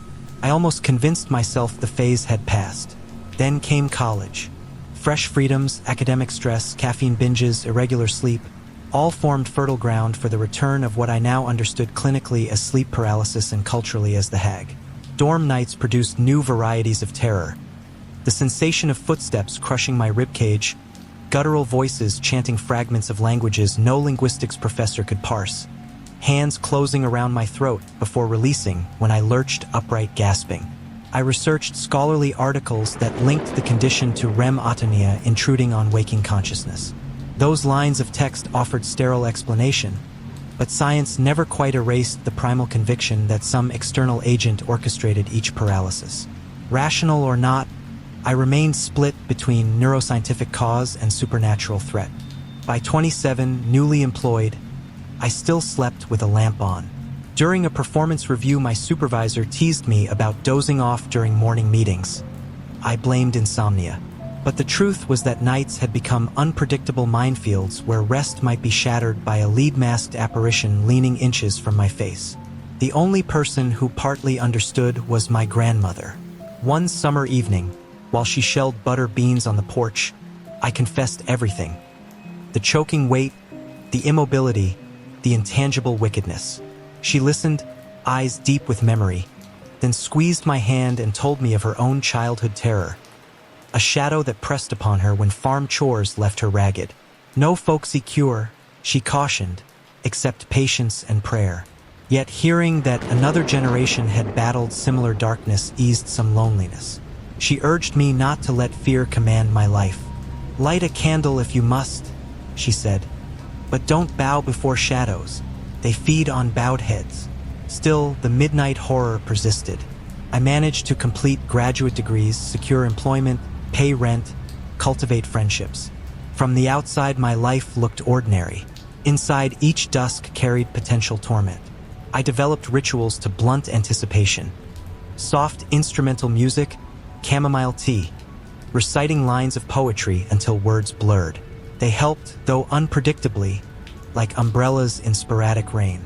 Over time, I noticed patterns. Episodes occurred more frequently after days of acute stress or nights when anxiety had revved my mind beyond normal limits. Consistent sleep schedules reduced, though never eliminated, occurrences. Alcohol exacerbated them. Intense emotional upheavals, breakups, funerals, invited the hag like a scent summons carrion flies. Recognizing triggers gave me tools. I doubled down on mental hygiene, therapy for generalized anxiety, yoga for breath control, balanced meals, limited stimulation before bedtime. Episodes dwindled to quarterly, then yearly. Yet each year or two, when I least expected, she dropped onto my chest again and reminded me her retirement was never promised. I turned 40, then 45. Marriage provided new comfort. A spouse whose presence sometimes disrupted paralysis before it swallowed me completely. Once, mid-episode, I felt my partner's hand brush my arm and the entire illusion shattered like glass, leaving me wide awake, heart hammering, but free. I clung to that hope during subsequent attacks. Outside this prison of muscles frozen and mind frantic waited a loved one ready to shake me loose. Now I am 47, and tonight, after a stretch of calm months, I sit at my desk typing these reflections in the dim glow of a single bulb. The house is quiet except for refrigerator hum and distant traffic. Midway through drafting this paragraph, I paused. A prickle crept up my neck. The air felt charged. Memory of earlier terrors rose like steam. I swiveled to scan the doorway, half expecting a hunched figure to lean around the jamb. Nothing, but describing the hag seems to brush a long dormant web, alerting its hidden spinner. Old intuition squirms. I force myself to breathe evenly, to finish the story rather than cede ground, because that is the crucial lesson carved into me by 4 decades of intermittent night terrors. One must acknowledge fear yet deny it dominion. I may still plug in a low-watt bulb before bed, but I refuse to restructure my life around phantoms. When episodes come, I endure, I analyze, I recover. I remind myself that the old hag, however vividly personified, is equally a neurophysiological glitch and a centuries-old archetype, a nightmare wearing the garb of folklore. She cannot follow me into daylight unless I invite her. And so I write, patients say naming a fear can rob it of venom. Will she visit tonight because I dredged this history into words? Perhaps, if she does, I will lie still, note the sensation, ground myself in breath. I will remember my grandmother's quip, shadows feed on bowed heads. I will recall neuroscientific explanations, REM intrusion, motor cortex inhibition, and see them like bright lanterns along the corridor of my brain. Most of all, I will hang onto the knowledge that paralysis passes. Lungs reopen, dawn arrives, yet something deeper also lingers. The possibility that whatever else the hag is, she is a story. In that sense, she belongs to every culture that has invented a name for sleep paralysis demons. Every painter who captured a figure perched malevolently on a dreamer's chest. Every sufferer who shares their experience in an online forum at 2 a.m. So long as stories live, the hag lives. So long as humans dream, she may return. My task is to hold that knowledge with clarity but without surrender. I glance once more behind me. Nothing but the soft silhouette of a bookcase stacked with reference texts and family photographs. My fingers re-anchor to the keyboard. I finish this account in the same steady rhythm of typing that first carried me through the fearful nights of childhood, when I clutched a flashlight under covers and scribbled diary entries to force nightmares onto paper. If sharing what I have endured helps even one reader feel less alone when a crushing weight pins them in darkness, then each uneasy memory finds purpose. Soon I will climb into bed beside my partner. I will flick on the small lamp by the dresser, let its mellow pool of gold rest across the floor, and close my eyes with the confidence that age and understanding grant. Somewhere beyond conscious reach, electrochemical storms may stir. Perhaps the old hag will sense an opening and glide in on leathery wings. If so, I will meet her with breath, with knowledge, with the stubborn certainty that light waits on the other side of her shadow. And when morning comes, I will rise, stretch, pour coffee, and carry on. I had never meant to end up at the bottom of that flimsy paper cup. If anyone had asked about my habits back when I still walked on two reliable legs, I would have insisted I was a model of restraint. I was the sort of person who followed the little rules that society sets up. Standing politely in the queue, paying exact change, choosing still water when the sign said water only. Yet on the autumn afternoon when I found myself reborn with 8 awkward legs and a body lighter than a sunflower seed, I leaned too far over the rim of a free fast food cup, toppled inside, and discovered that even a swallow of tap water can feel like an ocean when you are tiny and fragile. That was how I drowned, if a spider can truly drown, thrashing under the jittery fluorescent lights while anonymous customers passed by. The restaurant in Half Moon Bay was busy with people in Halloween costumes, the sort of crowd that never notices a creature so small. Above my head, the cup's thin paper walls rose like a canyon of waxy white.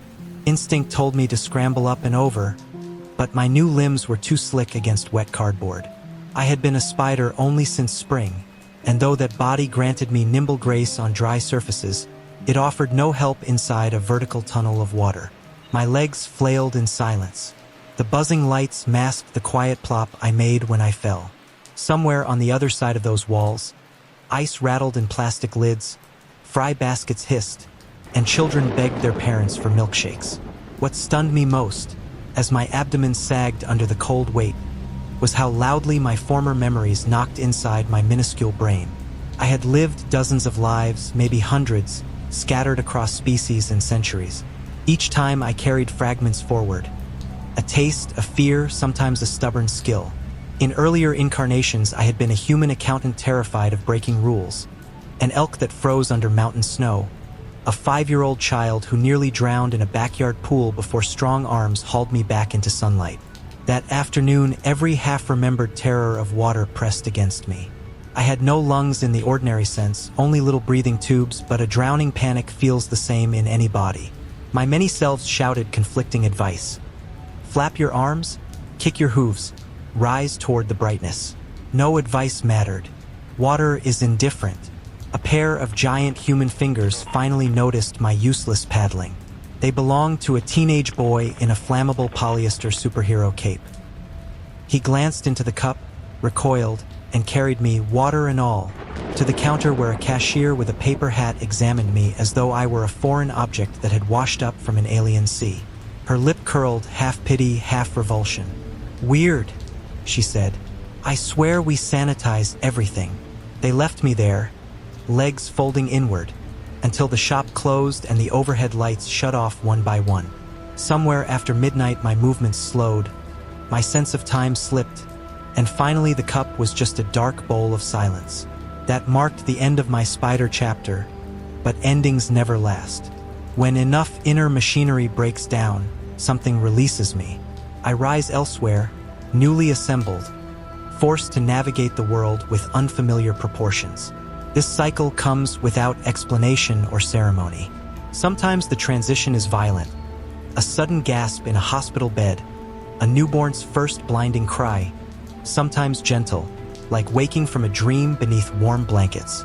This time the change felt cautious, as though the universe itself tiptoed. I opened my eyes on a living room sofa underneath a plaid throw blanket. My new lungs filled deeply, surprising me with their capacity.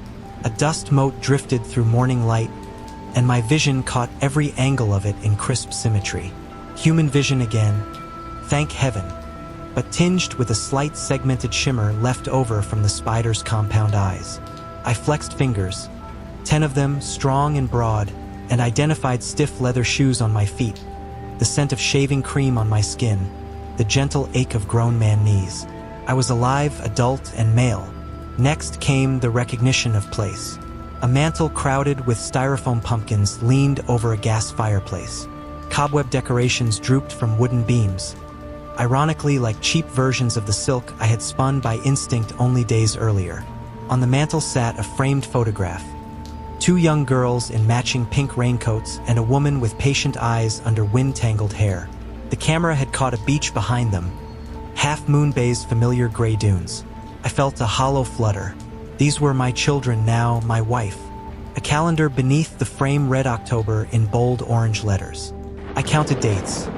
The 31st circled in black marker. Halloween was 2 days away. Memory did not extend beyond that photograph. I knew neither this body's name nor history. That happens sometimes. I inherit shape but not narrative. I touched my face, half expecting to find fangs. Only stubble. In my jacket pocket, I discovered car keys etched with a dealership logo from San Mateo. I picked them up and felt a shiver of purpose, as if some magnet pulled me south along the coast.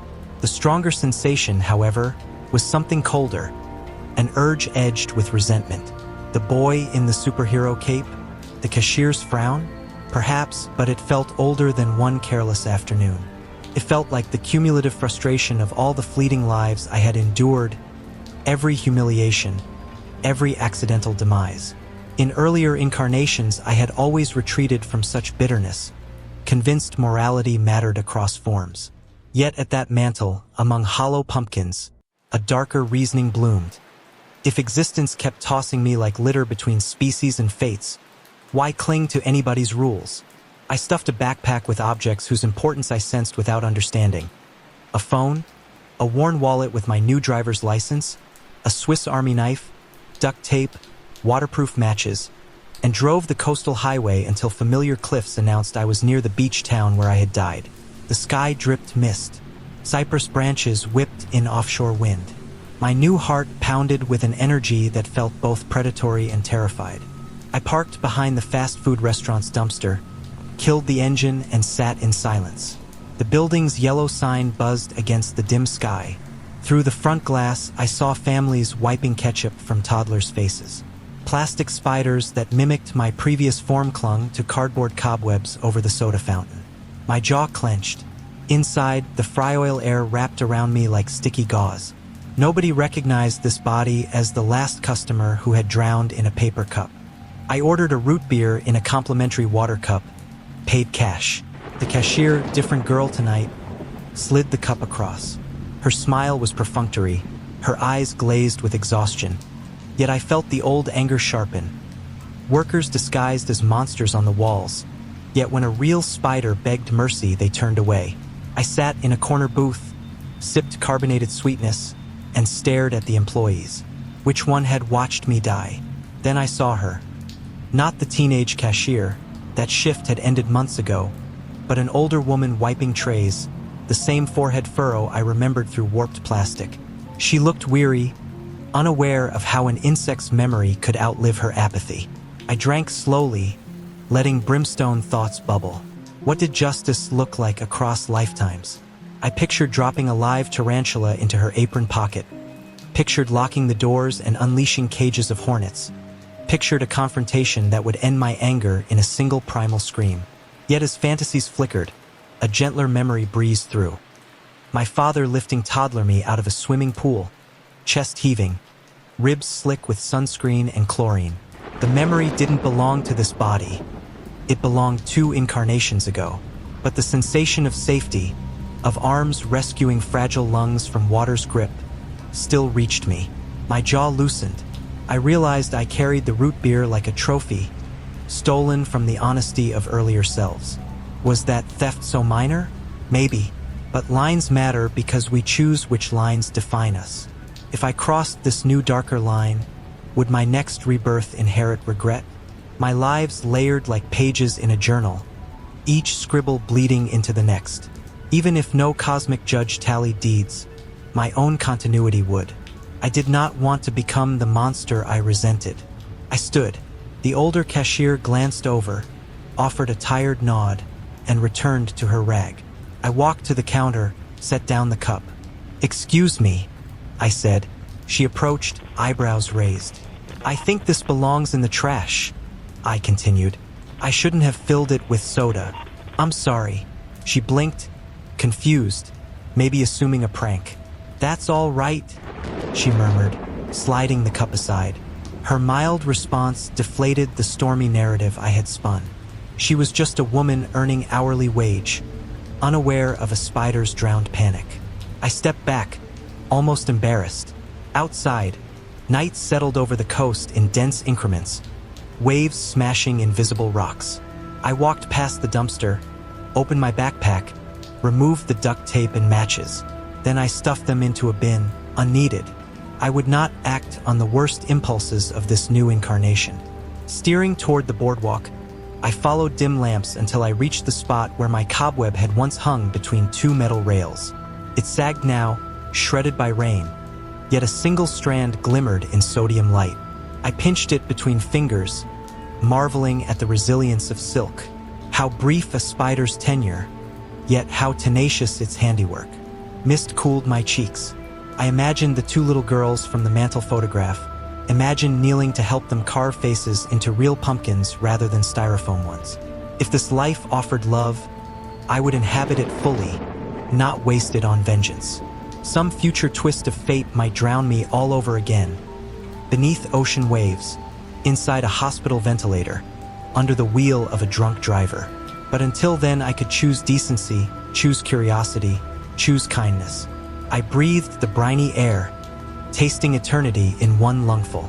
Then I turned back toward the parking lot, pausing only to tip the free water cup upright in its trash can. Water dripped out, glistening under lamplight like a small blessing. When I tell people I used to dream myself to death twice a week, they think I am joking. I wish I were.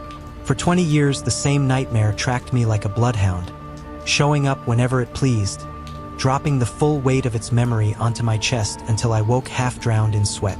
Every time the dream began, I knew exactly where I was and what would come next, and still I could do nothing to stop it. That helplessness chewed little holes in my nerves, day after day, year after year, until even the smallest creak in a floorboard made my pulse jump. The scene never changed. I was 12 again, standing on a 2-foot ledge 1,500 feet above the floor of a red rock slot canyon in Zion National Park. The trail's official name is Angel's Landing, but back then it went by a rougher nickname, Devil's Landing. The guide pamphlet used nicer words, strenuous, not suitable for everyone. Yet anyone who has ever inched along that final ridge will tell you plain. One wrong step, and the canyon owns your bones forever. I knew none of that when I was 12. I chose the hike because the pictures looked wild and the words sounded like a dare. My mother begged off the adventure. She said she would stay in the lodge, sip a fruit drink, and read a good paperback while Dad and I scrambled over cliffs like mountain goats. Dad teased her, calling her a beach bum in the desert. She kissed his cheek and told him, "One of us has to stay alive to tell the story." That joke never lands the same way now. We started the climb before sunrise, cool air under the cottonwoods, red sandstone glowing faint gold. I remember Dad's cheerful whistle echoing off the walls, the scrape of our boots, the way the morning smelled like wet clay after a thunderstorm the night before. In those days, I believed my father could do anything. He was tall, steady-eyed, trim from weekend hikes back home. He called me sport, ruffled my hair, and promised we would reach the top before the sun cleared the eastern rim. The first 2 hours felt like an adventure magazine. We zigzagged switchbacks, filled bottles at a spring, traded jokes with other hikers. Then the trail narrowed. Smooth dirt gave way to rough slick rock.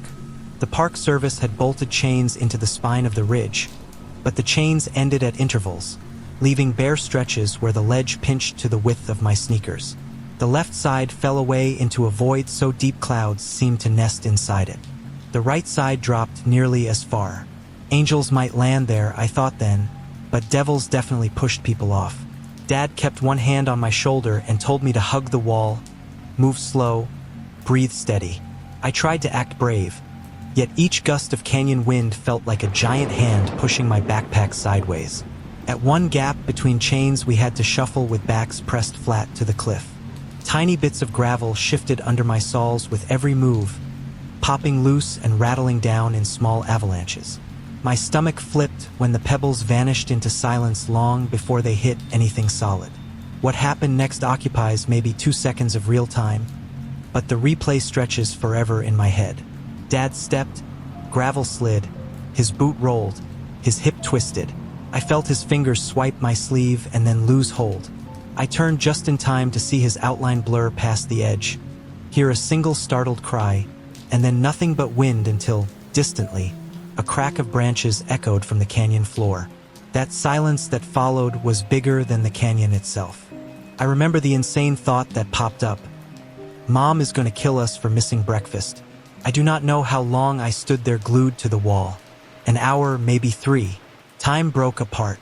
My palms bled where I dug nails into sandstone. My voice would not rise above a whisper no matter how hard I tried to shout. Eventually, another hiking pair found me. They could not reach me, so one stayed while the other hurried back to call for help. A rescue helicopter came late in the afternoon. A ranger crouched in the open doorway, lowered a sling, hauled me up by the armpits, and strapped me into a seat. I remember staring at the ranger's face, trying to read answers there, but his eyes stayed hidden behind mirrored sunglasses. Down below, the canyon floor rushed by like a red river. I did not see my father's body. Part of me still keeps looking. That was the day my childhood ended hard and fast, like a book ripped shut in the middle of a paragraph. The officials said loose gravel caused the slip. Nothing unusual on a trail like that. Uncleared undergrowth cushioned the fall enough to keep Dad's body mostly intact.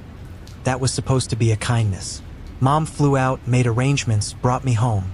People from church cooked casseroles, patted my head, told me Dad was on a greater adventure. None of it helped. Nights became bear traps. I would drift off for a handful of minutes, drop straight back onto that ledge, hear Dad scream, feel wind tugging at my jacket. Then the rotors of the rescue chopper would pound in, and I would jolt awake soaked in sweat, heart pounding like it wanted out. 2 nightmares a week, every week, for 2 decades, 48 times a year, 960 times total. After a while, you learn tricks. Keep a glass of water bedside, fold a towel on top of the sheets to absorb sweat, run the fan for white noise. Some nights, the tricks helped. Some nights, they laughed. I grew up anyway, or at least older. Got into college, studied mechanical engineering because I thought strong bridges should exist where flimsy ledges didn't.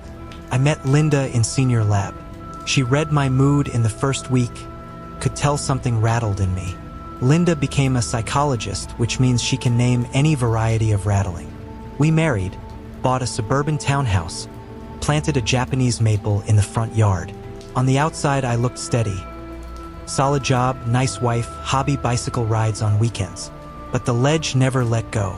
If I delayed bedtime too long or skipped dinner or drank 1 beer too many, the nightmare waited ready. Linda worried.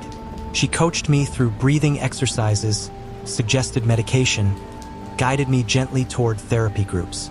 I tried them all. The pills dulled the edges a bit, But then the dream tunneled under the cushion. Talk therapy helped me recite the facts without choking, but the images came back sharper afterward. Linda said nightmares usually fade after the mind finishes processing trauma. Mine evidently liked the scenery and decided to renew the lease. I quoted Francis Crick to her that nightmares are the brain's garbage disposal. She answered that even disposals clog if you shove bones down them night after night. Then, last winter, the script changed. It started as always. Dad beside me, the slip, the scream, the abrupt hush. I braced for the rotor thunder, the rush of wind and rescue cable. Nothing, no chopper, only a new vibration under my boots, a faint sliding feeling. The whole wall, the entire mountain, tilted, first by a hair, then by degrees, slow and unstoppable. The ledge turned into a ramp aimed straight at the abyss. My brain fought to rewrite the program. Where were the chains, the ranger, the miracle?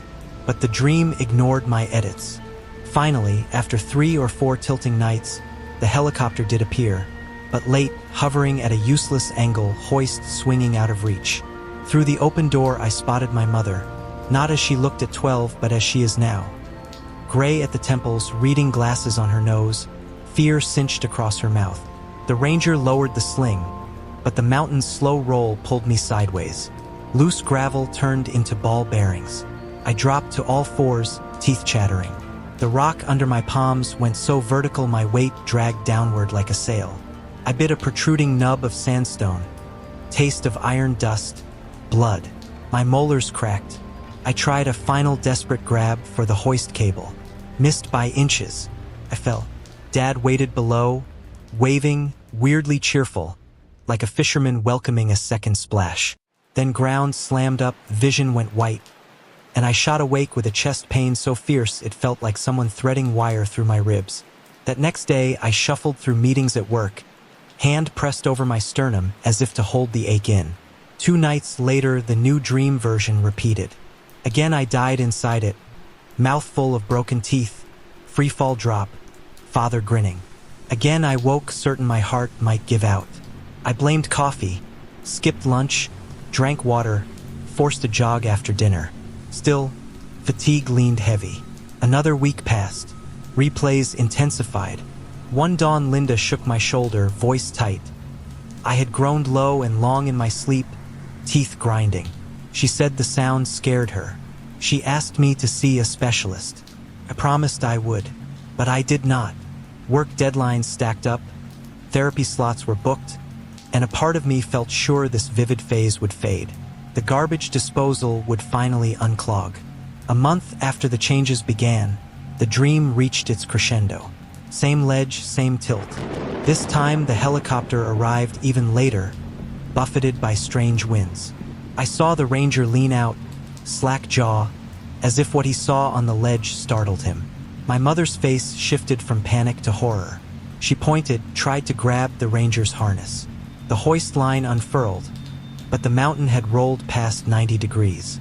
I hung by fingertips, my last anchor chipped free. As gravity claimed me, I saw the sling whip away like a taunt. Falling felt slower than before, the air thick as syrup, my thoughts flaring bright. This is it, now I really die. Dad below spread his arms as though to catch me. At that final second, the slot canyon warped, widened into a cavernous blackness, and instead of smashing rock, I plunged into an absolute silence that swallowed even wind. I screamed, but no sound existed. Around me, nothing. Inside me, nothing. My chest wrenched. My vision popped like static. Black. I gasped awake in our bed, drenched, jaw clenched so tight it ached. My heart thudded a wild syncopation. I tried sliding upright, but my arms felt packed in wet sand. Linda was not beside me. A lamp glowed in the hall. I rolled to my side, intending to call her. A sharp pain speared across my left ribcage into shoulder. Breath hitch. Mouth dry. I knew these signs. People get them on airplanes and football fields. People over 60. Not 32. I tried to stand, call out, bang the wall. The muscles refused sequence. Pain boomed, then ebbed, then boomed bigger. Someone moaned. Only later did I realize the voice was mine. I toppled sideways, struck the rug, vision tunneling. The bedroom door wavered open. Linda's silhouette knelt, phone in hand, shouting words I barely heard. Siren wails materialized from some other dimension, distant then near. A paramedic's face hung upside down above mine. Questions: pain scale, medical history, allergies. I mouthed answers, but they came out as air. Black. Awareness returned as a float. No weight, cool sheets, antiseptic lights above. My eyelids fluttered, and 4 tugged at my arm. Voices thickened into clarity one by one. Linda's tremor, mother's hush, a cousin's whisper, someone sliding a curtain ring. Fragments reached me. Massive heart attack. During sleep. Lucky Linda found him when she did. In the moment between waking and comprehension, I thought, absurdly, I was still dreaming. Any second the canyon walls would gel into shape. Instead, I saw my mother's lined face bending over mine, and Linda clutching my wrist as if pulse alone kept me tethered. Heartbeats thumped in the monitor speakers. I locked eyes with Linda. She mouthed, "Stay." I stayed. Hours later, cardiologist explained plaque, occlusion, genetics, stress. He praised Linda's quick call. He said I would live if I obeyed orders. Surgery tomorrow, stents, supervised rehab. I lay there stunned, half wishing the ledge nightmare would sweep me away so I could avoid all this sterile brightness. Night in the hospital is its own wilderness. Machines beeping, footsteps echoing, distant coughs. I drifted between morphine fog and shallow dreams. No ledge, no father. Only blank water. Toward dawn, I felt a weight on the mattress edge. I opened eyes expecting a nurse. It was my dad. Age 32, I had not seen him awake like this in 20 years. His face looked exactly as memory froze it. Sun-creased smile, black-framed glasses, hike hat hair. No hospital gown rustled. No smell of hand sanitizer. Pure dad, sitting calm on my bedsheet, elbows on knees. "Sport," he said. The voice had warmth even dreams never captured. "They tell me you're tired of climbing." I swallowed. My throat worked like rusted hinges. "Are you real? As real as you need." He didn't glow or fade, just existed. "I can't hike anymore," I whispered, meaning more than exercise. Dad chuckled. "Everybody can hike. You just pick different trails over time." He leaned back. "Want to watch a movie instead?" That line transported me back to the lodge lounge, where Mom used to escape documentaries and hot cocoa while we two-trekked. The memory broke something inside my chest, but not pain, relief. Tears welled. "Yeah," I said. "Let's watch a movie." He reached a hand toward mine. "Warm. Then heal up so we've got time." Fluorescent lights clicked alive overhead. Nurses changed shift. Dad stood, winked, faded like sunrise fog. Monitor beep never faltered. My heart still beat. Surgery succeeded. Rehab marched slow. Diet, treadmills, therapy for nightmares. I told my psychologist the canyon dream stopped the night of the heart attack. Not a single edge, not a single scream since.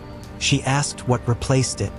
I said, wet sandstone smell, a projector clicking, my father and I seated side by side, waiting for the opening credits on a giant blank screen. No danger, no climb, only anticipation. She smiled, called it progress. Sometimes, lying in early morning quiet, I picture the slot canyon still there, ledge solid, chains rattling in wind. Dad near the top, me partway down, but no longer frozen. I imagine we walk together, slower, across safer ground, until the trail widens and leads into a theater cut from red stone. That movie still hasn't started, but we've got all evening, popcorn ready, soft seats. Maybe nightmares are garbage trucks, as Crick said. Mine finally unloaded. Or maybe nightmares are letters from the dead we must reread until the handwriting is no longer frightening but familiar. Either way, I keep the message.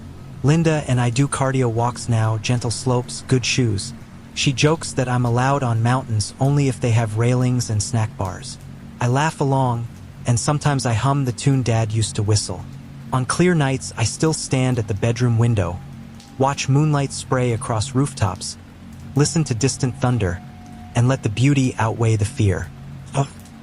The evening wind came out of the desert carrying a faint scent of sand and distant tamarisk. It rustled the palms that ringed Zara's modest garden and lifted a few curls of her hair away from her neck. By habit she walked slowly, lantern held close to her skirt so its dim flame would not draw the little night-flying beetles that loved firelight. She had known this patch of ground her entire life, but scorpions still ranged through the stones after sunset, and the pain of one sting could cripple a hand for days. She watched the path, stepping carefully between clumps of onion grass and pottery shards that poked through the soil like memories of older houses. Only when she reached the low stone bench under the date palm did she lift her gaze, and met a pair of lamp-like eyes reflecting back. A cat stood there, not one of the long-legged, dusty-striped mousers that prowled most Egyptian farms, but a compact creature, coat dark as fresh-turned earth, eyes molten gold.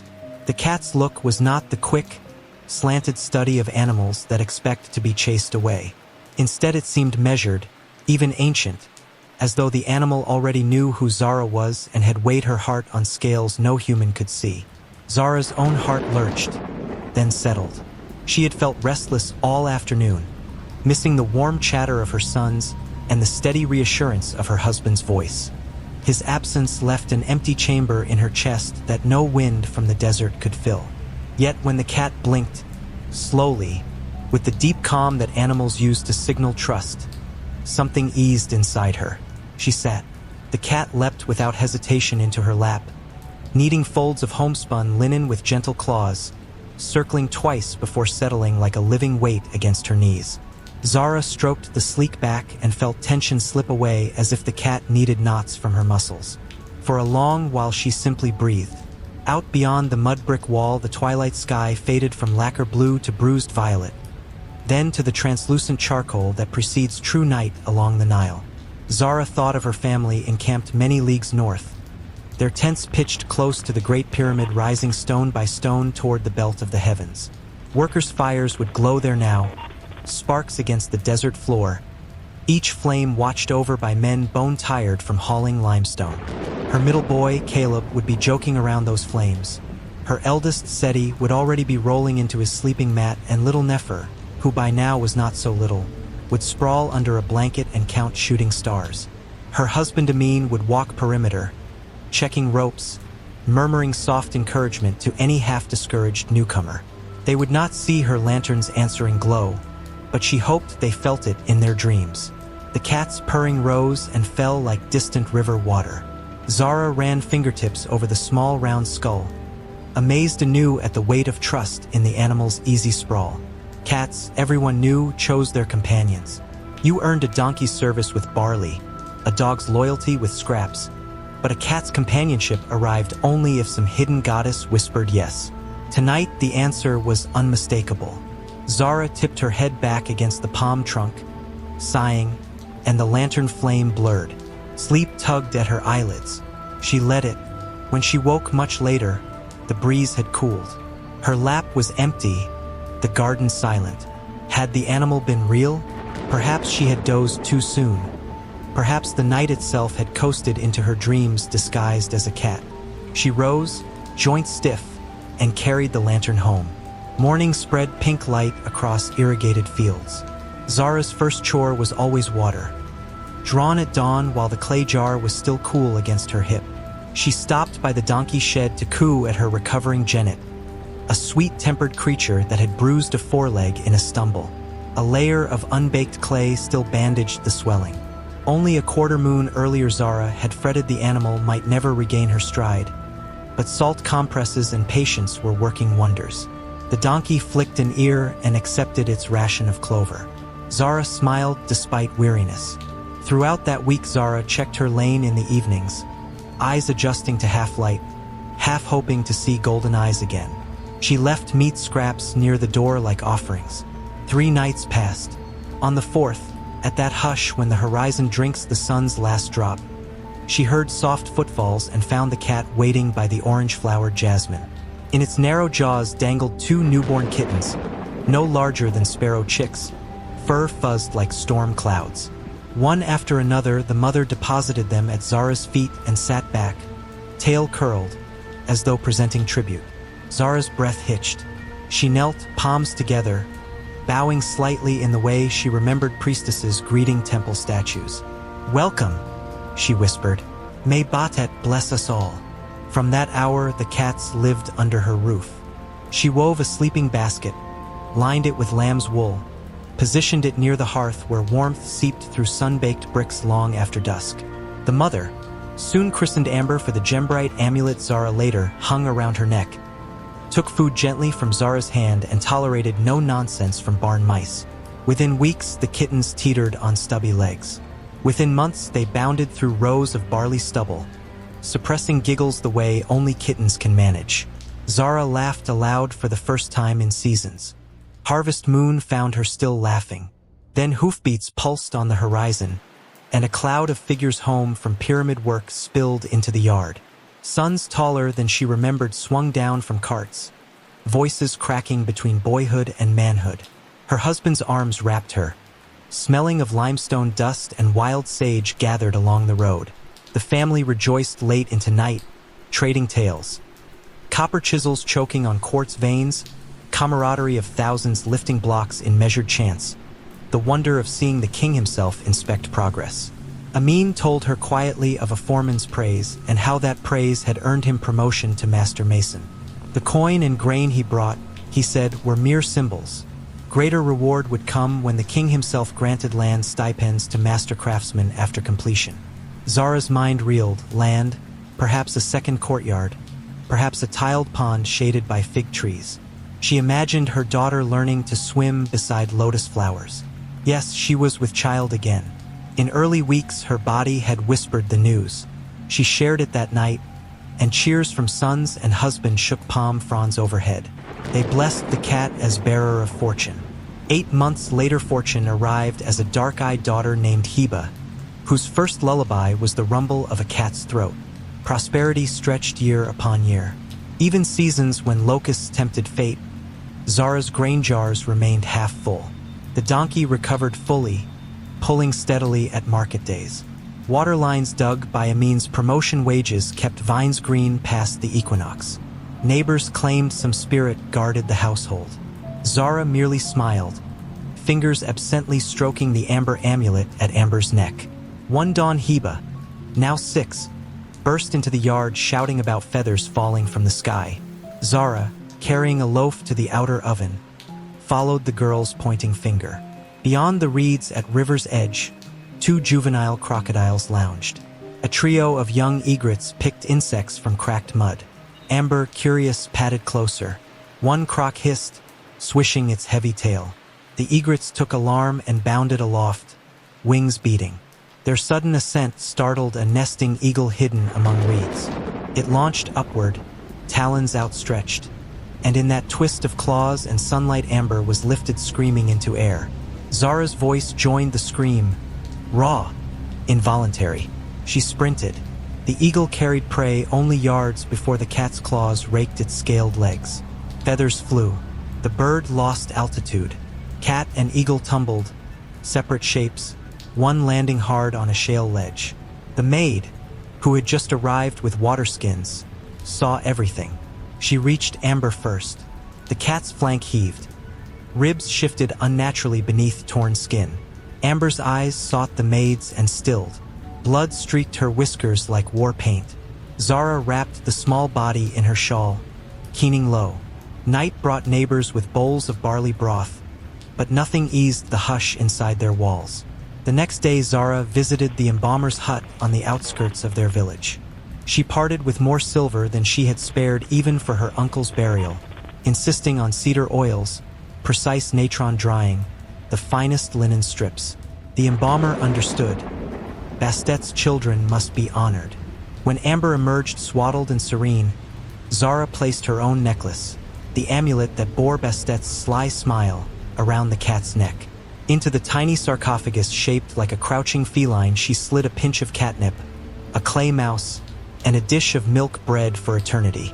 Years layered dust over grief. Heba grew tall. Seti married. Caleb enlisted with Desert Patrol. Nefer apprenticed at the pottery kiln. Zara's hair silvered. One winter her lungs weakened, and she sensed her journey's evening approach. She instructed Nefer to bury Amber beside her when time came. "She watched over us," Zara told him, "and I will watch over her beyond." When Zara departed this life, mourners processed with laments and incense, laying her in a limestone tomb just west of the village boundary, the land of sunset where spirits embark for the field of reeds. True to promise, Nefer placed Amber's casket at his mother's feet, binding human and cat together for what Egyptians believed was the long shining day that never ends. Centuries will pass, indifferent and unstoppable. Dynasties rise, crumble, leave broken pylons for goats to climb. The Nile shifts course, floods fields that once were dry and drains ponds that once were deep. Sand eats roads, uncovers bones, eats them again.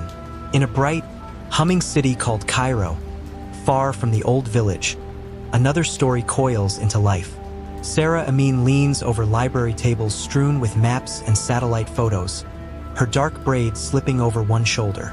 She is 27, quick-witted, half Egyptian by her father, half English by her mother, wholly enthralled by archaeology.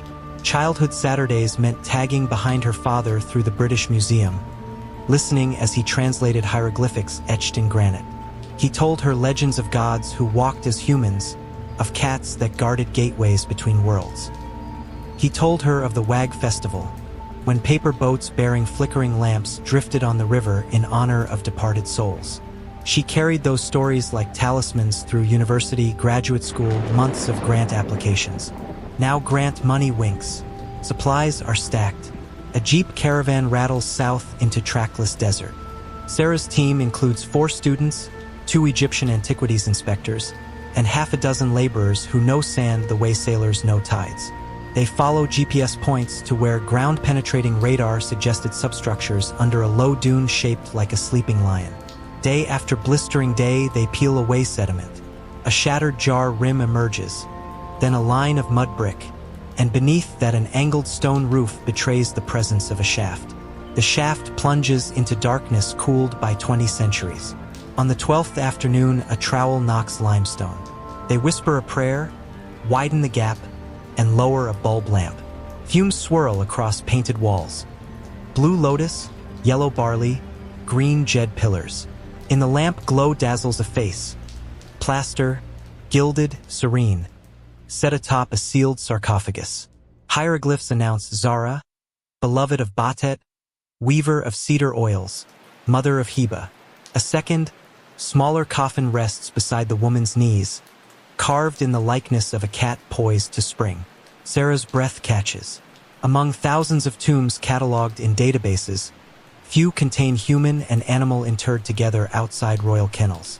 She photographs cautious inches, dictates notes, records every layer.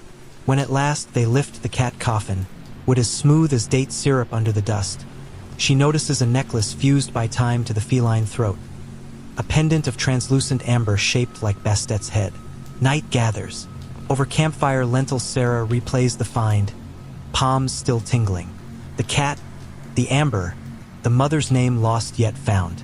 A sense of circular time spirals in her chest. Layers connecting Zara, the ancient, to herself, the modern, strand by golden strand. Field season ends. Artifacts packed, records sealed. The team flies to Cairo for storage protocols.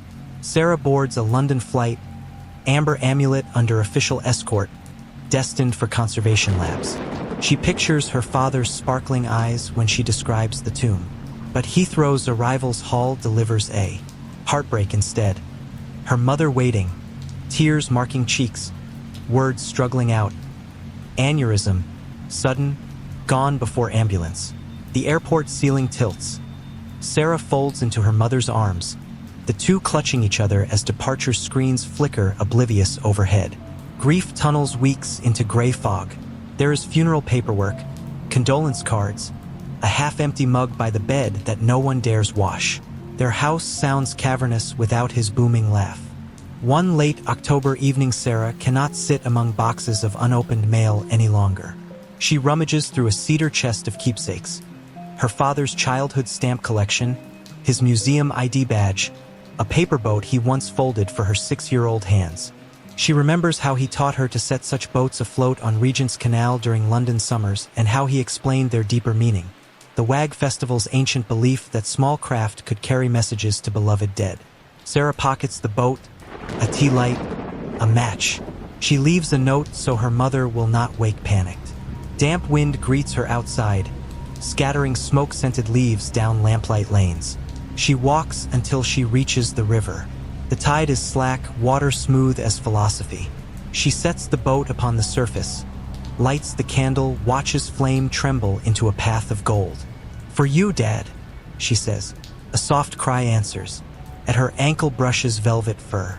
A black cat stands on the embankment wall, eyes molten, pendant of amber glowing at its collar. Sarah's heart knocks. She kneels, hand extended. The cat leans forward, bumping her knuckles, whiskers tickling her palm. "You," she whispers. The cat purrs, a low engine that vibrates through stone. Sarah feels something lift, the same weight that eased when Zara first stroked Amber long ago. She presses the pendant against her chest. Warmth seeps through wool coat to skin, to sternum, to aching heart. A river breeze stiffens. She glances back to the cat, but the wall is empty, only fallen leaves skittering like memories along the path. She walks home lighter. Her mother sleeps, face calm for the first time in days. Sarah hangs the pendant above her own bed. Dreams that night are colored amber. Desert dawn, palm shade courtyard. A woman laughing as kittens tumble after beetles. In the doorway stands a man who might be Sarah's father or might be someone older wearing his smile. He beckons toward a pool where lotus flowers bloom though the water is silver moonlight. Sarah understands without words. Love is a thread stretched across centuries, anchored by paws as much as hands. Dawn glows pale. Sarah wakes rested. She strokes the amber charm, feels quiet purpose. There are reports to write, a museum exhibit to plan, a mother to comfort. There are stories her father never finished telling, and she will tell them. Of how workers sang while hauling stone, of how mothers packed bread shaped like hearts, of how cats guarded families in life and in death. Sarah picks up a pen. Somewhere in distant dawn light, a black cat walks a garden path, tail high, eyes bright, continuing an eternal watch. It takes almost no time at all for a child to lose track of a parent in a grocery store. One slow blink, one bright box of cereal, and the grown-up you depend on disappears. My mother and I used to go to the Winn-Dixie on summer afternoons that felt as bright as flashbulbs. She pushed the cart, checking sale tags and grocery lists, and I trailed behind, half bored, half dazzled by the rainbow packaging in every aisle. That day, I stopped in front of the breakfast shelves because the cartoon mascots were impossible to resist. Here was a tiger wearing a red scarf. There was a leprechaun in a green coat. Farther down, a cackling ghost pouring blue milk over pale marshmallows. I knew very well my mother would not allow any of those sugar bombs to land in the cart. She was firm about nutrition and our family budget, but I could still stand close, read the back of a box, imagine how neon-colored marshmallows might taste. My gaze drifted upward toward the highest shelf where the most expensive cereals sat like trophies. That was when I felt the air change. Before any sound reached me, before any shadow crossed my vision, my body understood something unwelcome had stepped into the same space. The hairs on my arms lifted. Heat rose along the back of my neck. I looked left, then right, expecting to see another shopper moving toward the bread or maybe an employee stocking cans. But the aisle was empty from end to end. Only rows of boxes peered back. The fact that no one was there frightened me more than if someone had been. I was suddenly aware of how small I was, how far I was from the front registers, how skinny those fluorescent tubes looked against the ceiling's dark vents. And then I heard it. A heavy, deliberate footstep, not on my aisle but close enough that the floor trembled. Another footstep followed, louder. Metal shelving rattled as if cans were tapping against each other, asking permission to fall. The sound was deliberate, not like human walking, but the slow stomp of something huge that did not care about the store's polished tile or neat merchandising. He was coming. At age 6, I did not yet have words for adrenaline, but I felt its white-hot bite. I could imagine the cause of those crashing steps. A monster too big for doors, too angry for words. Even before I saw him, I could smell dust and hear a faint snort that reminded me of cartoon dragons breathing smoke. My mind tried to picture a safe place in the store, but every shelf seemed flimsy, every freezer too loud, every stockroom too far away. I kept facing the far end of the aisle because turning my back on an unseen threat felt dangerous, yet standing frozen seemed worse. I slid one foot backward, then the other, careful not to scuff my sneakers. Maybe if I moved quietly, I could reach the main aisle and run toward the registers where adults stood, where cashiers scanned groceries, where the glass exit doors waited. Maybe the creature would stay on its side of the cereal, curious about cartoon mascots, uninterested in little boys. The floor proved how wrong I was. A web of cracks shot across the white tile at the far corner, spreading like lightning veins toward a fallen box of cornflakes. I did not need to count more steps. The monster had arrived, a shape twice as tall as the shelves crowded the turn, blocking fluorescent light. I saw green skin packed tight over muscles as wide as car bumpers. Dust rose around enormous legs. The creature's chest heaved like a furnace bellows. When the monster's eyes locked on mine, eyes shadowed under a brow like a cliff, there was nothing left but running. I turned, abandoning silence. My sneakers squeaked. I sprinted past spaghetti sauce jars, dodged a display of tissue boxes that looked suddenly fragile. Behind me, the monster inhaled deeply, a sound like wind sucked through a canyon, and let out a roar so raw it shredded every other noise in the aisle. People at the front registers heard it. Heads swiveled in alarm. I flew past a woman pushing a cart full of canned peaches. The cart became airborne behind me, tossed aside as if it were made of straws. A toddler wailed as a father scooped the child into his arms and leapt for safety between two checkout counters. Automatic doors at the entrance sensed my momentum and opened with a sigh that felt too slow. I burst into hot daylight, pavement shimmering under summer heat, the air thick with gasoline fumes and melted asphalt. My lungs grabbed fire. For a split second, I considered hiding under the nearest parked car, but my imagination betrayed me. What if the monster simply flipped the vehicle as casually as it had lobbed that shopping cart? I sprinted across the painted lines, weaving between bumpers, praying I blended with their shapes. Behind me, glass exploded. Metal screeched. The monster nailed his feet into the parking lot, shaking loose pebbles and setting off a car alarm. From the corner of my eye, I saw him standing above the cars, green torso twisting slowly like he was scanning a toy landscape for the one child who had dared escape. His hair, tangled and gray like storm clouds, lifted in the hot breeze. Purple shorts hung in shreds around his upper thighs. Even from a distance, I felt the heat of his anger roll across blacktop. He began lifting cars, an old station wagon first, then a blue sedan, tilting them, peering underneath, dismissing them with flicks of his wrists. Metal crumpled, windshields shattered, alarms shrieked and then fell silent under his stomps. Fear sharpened into a single command: run farther. Beyond the grocery lot, a line of storefronts marched along a wide sidewalk. My legs pumped, shoes banging against concrete. Each exhale sounded like a whistle split in half. One store's glass door reflected a brief glimpse of my face. Eyes saucer-wide, forehead slick, cereal aisle dust still on my shirt.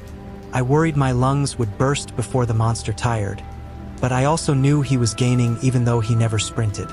His strides were too long. 2 of his steps equaled 10 of mine. Daylight began to smear at the edges as if heat waves bent vision. Farther ahead, I saw a brick 4-story building I somehow recognized, though I had never been inside. Its double doors glinted dark bronze. I aimed for them, told my legs they had to carry me one more block. Tires squealed behind me. The monster shoved a white SUV aside and strode into the street. A stoplight pole bent under his hip as he passed. Horns blared. My shoes hit the first step of the building entrance. The doors opened inward, heavy, smelling faintly of chalk and floor wax. I slammed them behind me, but the momentary clang told me the latch would never hold. Directly in front of me, A stairwell arrowed upward while a hallway stretched left. My sense of the place grew clearer. Upstairs classrooms, tiles echoing footsteps, second stairwell at the far end. If I could scale one flight, cross a corridor, descend the opposite stairwell, maybe the monster would choose the wrong direction. I took the stairs 2 at a time, my pulse drumming behind my eyes. Half flight, landing, half flight, now the second floor. I kept climbing. The building's front door crashed open below. Plaster rained from the ceiling. The beast's roar filled the stairwell like thunder inside a well. Shadows of his elbows smeared stair treads behind me. If he lunged, the chase would end now. Instead, he climbed. Slow again, purposeful, letting each step reverberate so I would know escape was useless. The psychological weight was worse than any punch. The floors vibrated. I reached the third landing, saw the second floor's hallway door push gently outward from the quake like a mouth ready to swallow me. I ignored it and continued up. One more level, one more, whispered my brain. Feet numb, calves blazing. I staggered toward the final set of steps leading to the fourth floor, but breath left me like air from a punctured balloon. Somewhere deep my fear mutated into syrup-thick fatigue. The world tilted slightly. That was always the moment in dreams when I recognized the rules. My legs would slow, gravity would double, escape would shrink to a wish. I tried anyway, dragging myself upward, one riser, another, until my hand fumbled for the rail at the fourth floor landing. Behind me, the monster was still ascending. His footfalls cracked the first floor's staircase rail. My head spun. Choosing up again felt stupid. The roof offered no hiding places. Yet one thought pushed, the mirror stairwell on the opposite side. Reach it, circle down, maybe slide out a service door, maybe find Mom, maybe find an adult with a phone, a police cruiser, anything. I shoved through the fourth floor hallway door, lungs rasping. Fluorescent bulbs flickered overhead, casting pale stripes across beige paint. The hallway looked impossibly long, like staring down a carnival mirror that stretched perspective. Gray doors with narrow glass panes lined each side. All were closed. Some bore taped construction paper art, smiling suns, crooked letters. I sprinted past, wrist brushing door handles, hoping to find one unlocked where I could dart inside, but every knob resisted. The beast struck the hallway door behind me. Hinges screamed. My sneakers skidded. Midway down, I seized a knob, yanked desperately, and door number 5 swung inward. I fell across fresh waxed linoleum, slammed the door with half a cry, and scuttled to a teacher's desk. My chest heaved so quickly spots burst behind my eyelids. I forced myself under the desk, tucking knees to chin. Dust motes skated through sunlight that sliced the blind slats. Chalk smell. Somewhere a projector sat abandoned, cartwheel squeaky. The memory of school days, morning pledges, safety, mocked my panic. The hallway fell silent. Whatever wreckage the monster caused now muffled to nothing. Maybe he had guessed the wrong door. Maybe he lumbered toward the opposite stairwell.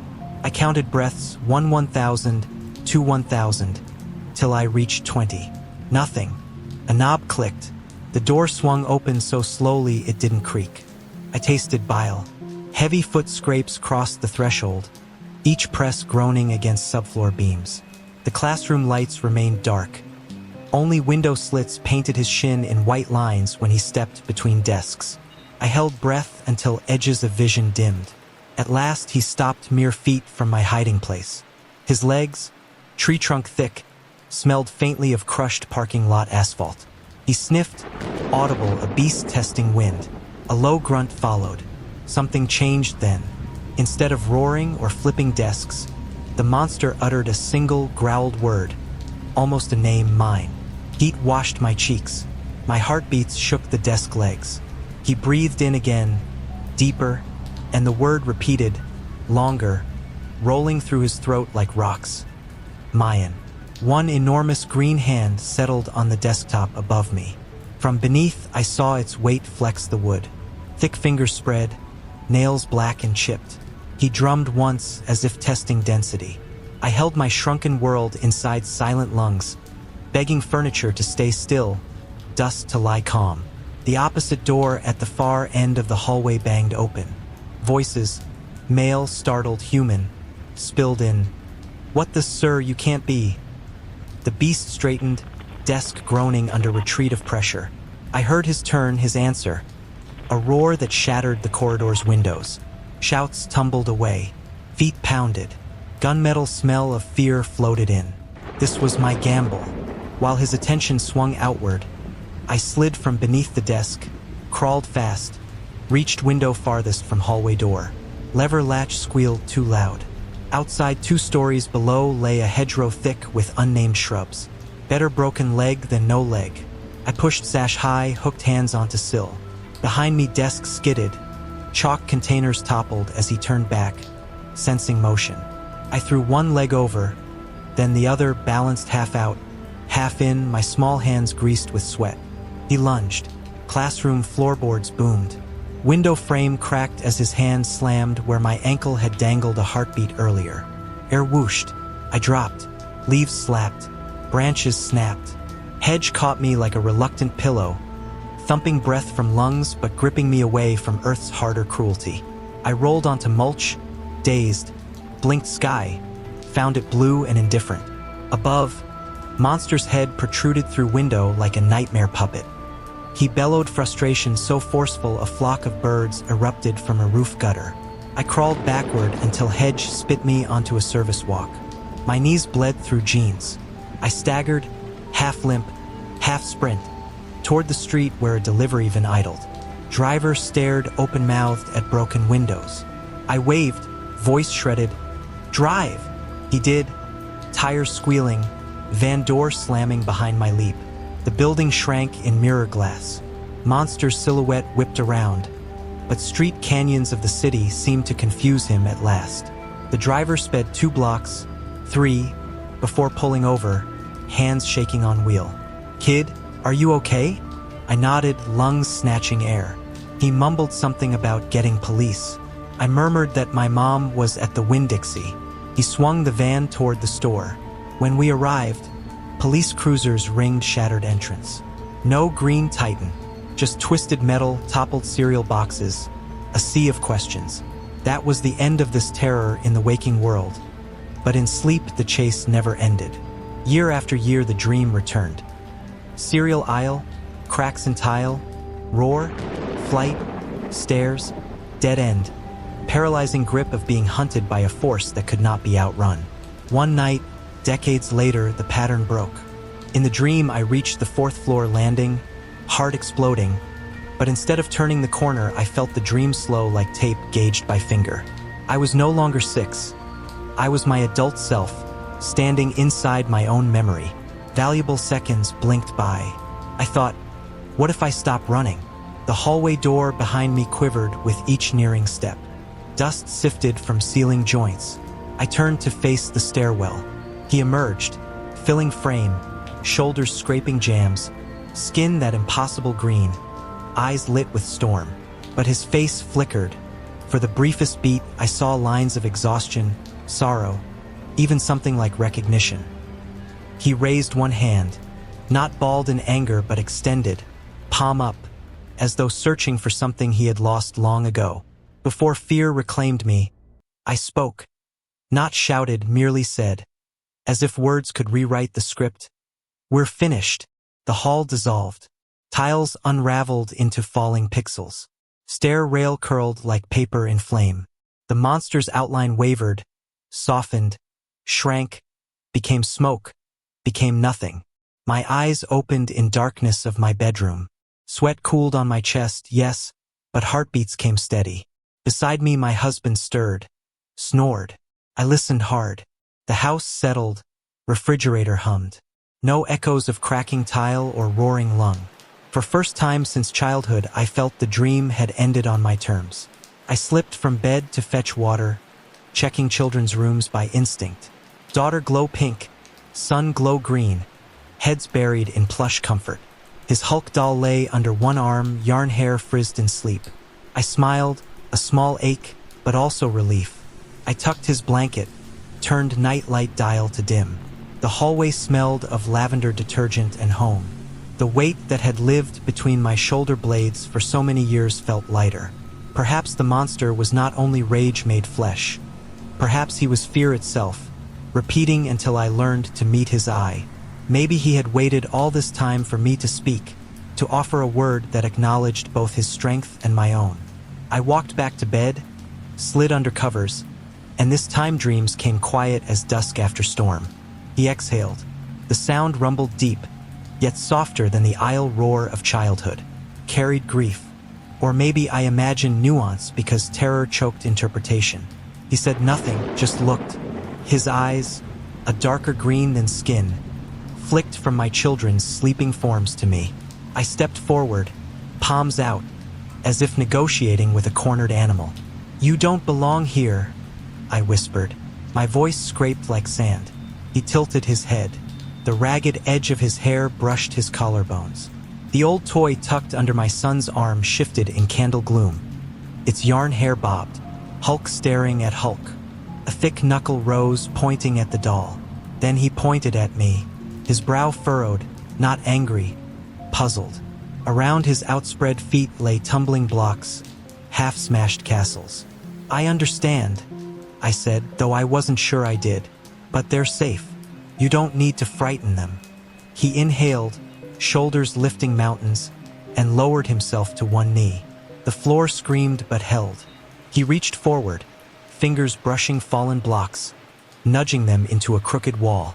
From the toy castle, he picked the highest turret and set it upright. One breath, two. Then he stood. The hallway light blinked on, power restored. The room brightened. He was gone.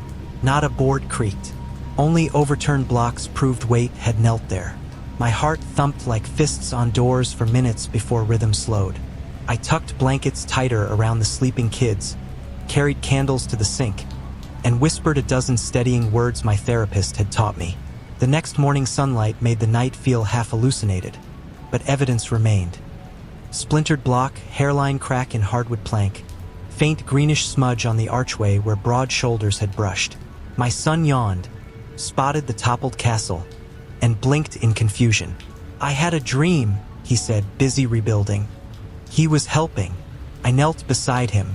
"Who?" He shrugged. "Big guy. Nice." In that shrug, I discovered a strange calm. If the creature's presence had shifted from hunter to helper, maybe something inside me had already healed. Enough that fear could alchemize into something else. Life kept me busy. Spring Carnival needed volunteers. I slung hot dogs, traded tickets for stuffed animals. One slow hour I manned the haunted house line.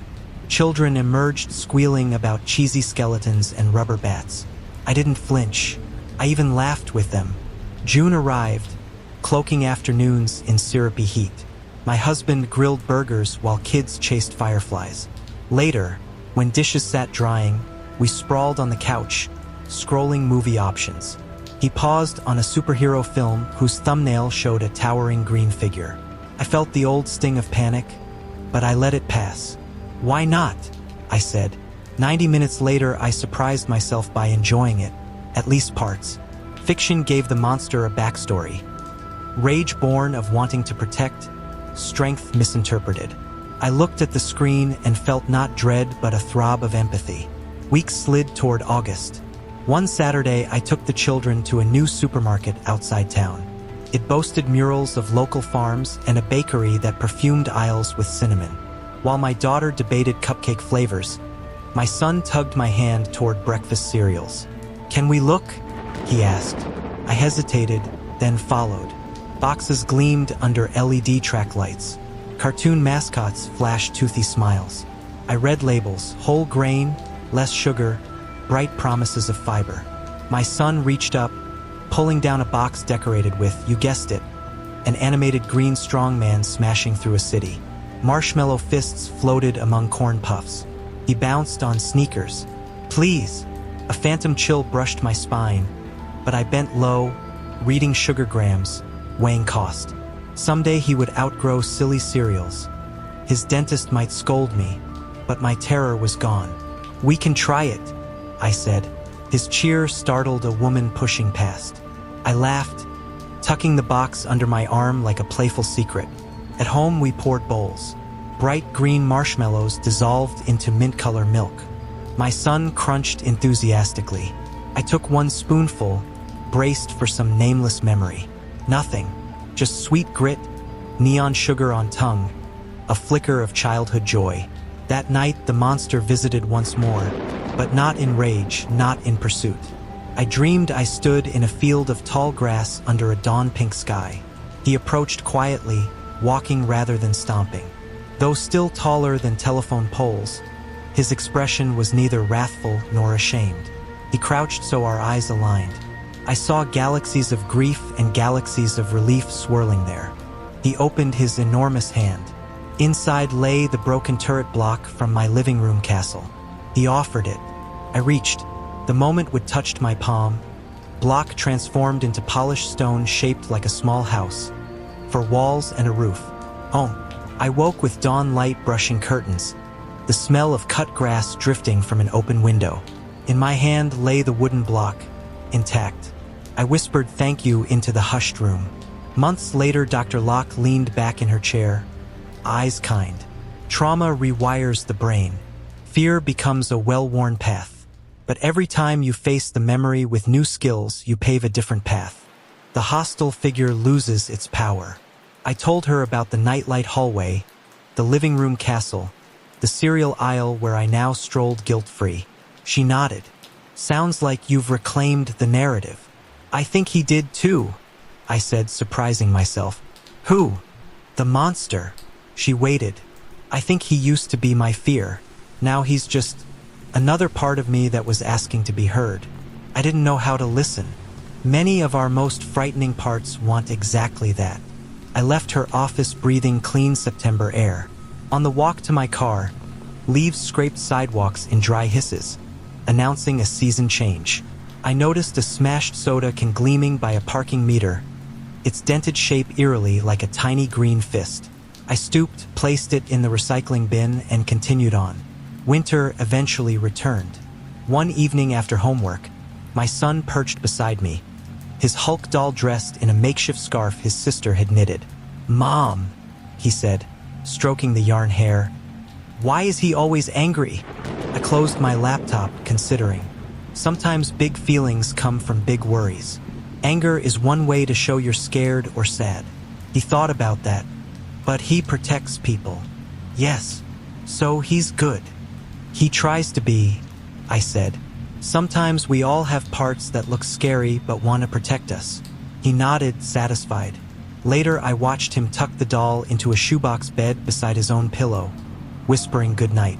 He slept soundly. I did too.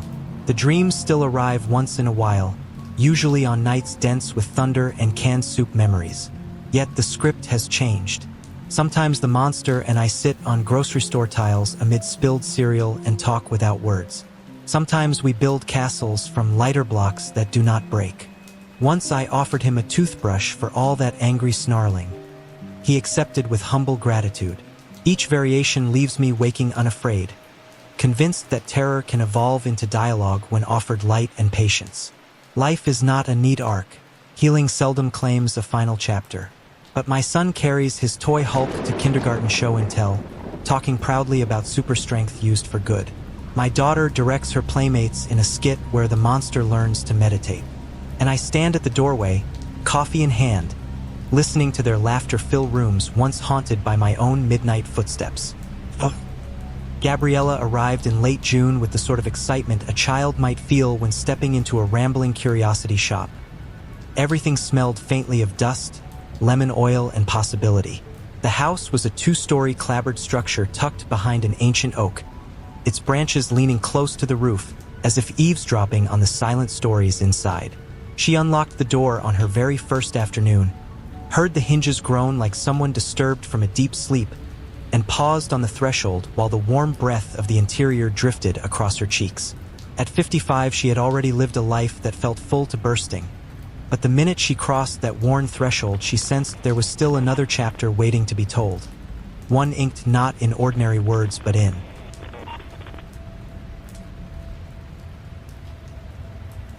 the side free. A second plank lifted easier. Beneath lay a cavity hardly larger than a shoebox. hollow and dry as if purposely lined. Something waited in that darkness.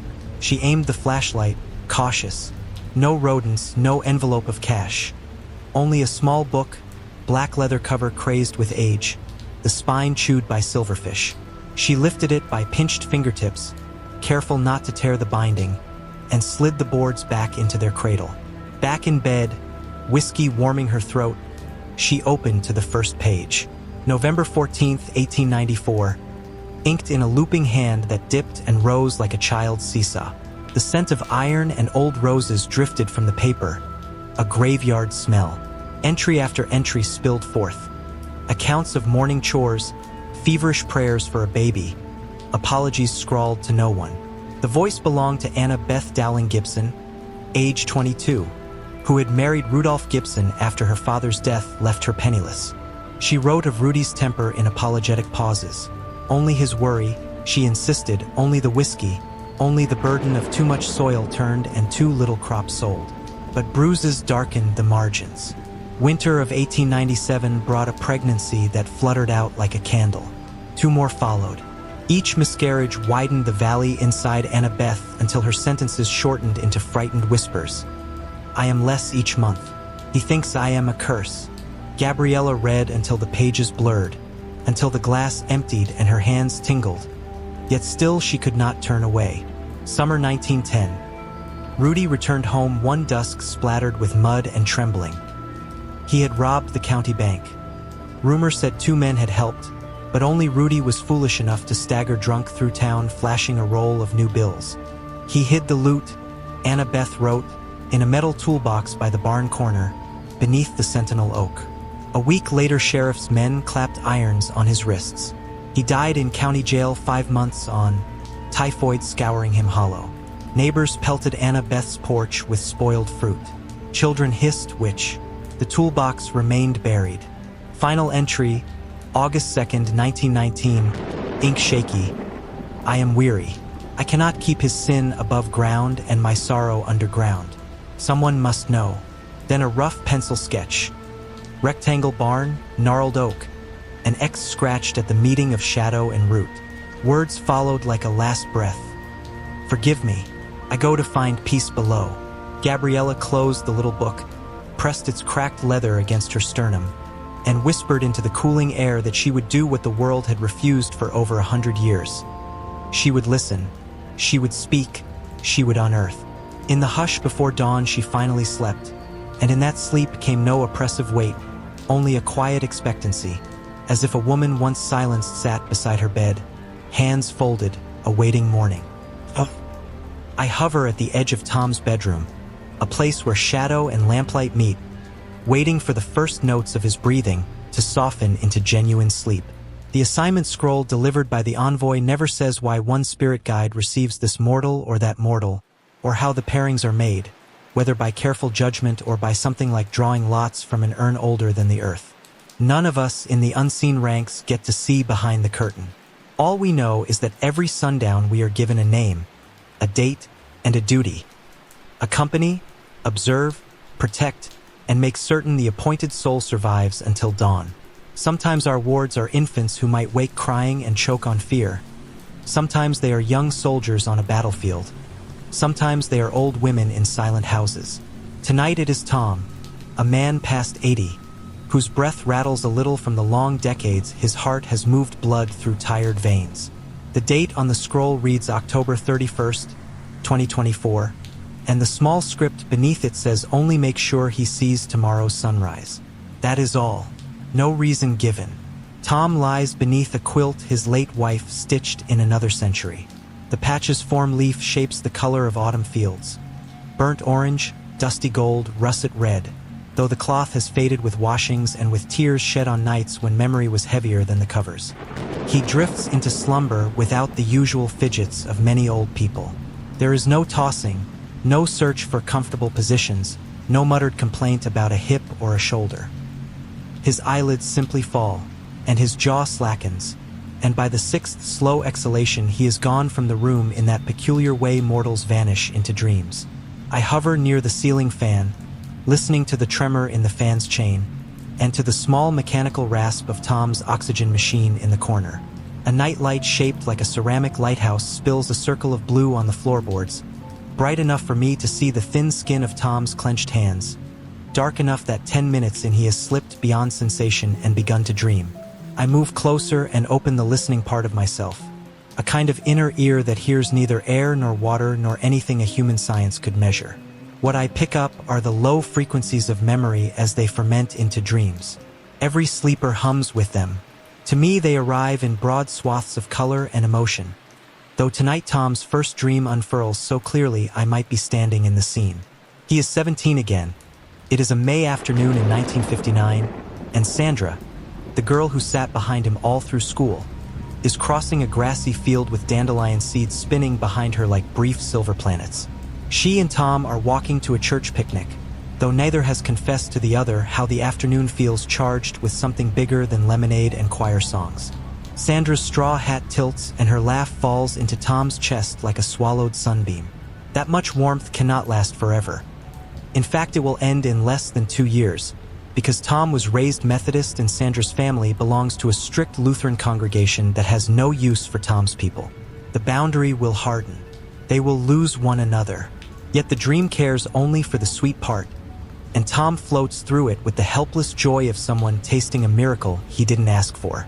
I feel the surge of his old emotions, the vague sorrow of what will never be, and I release them back to him with gentleness.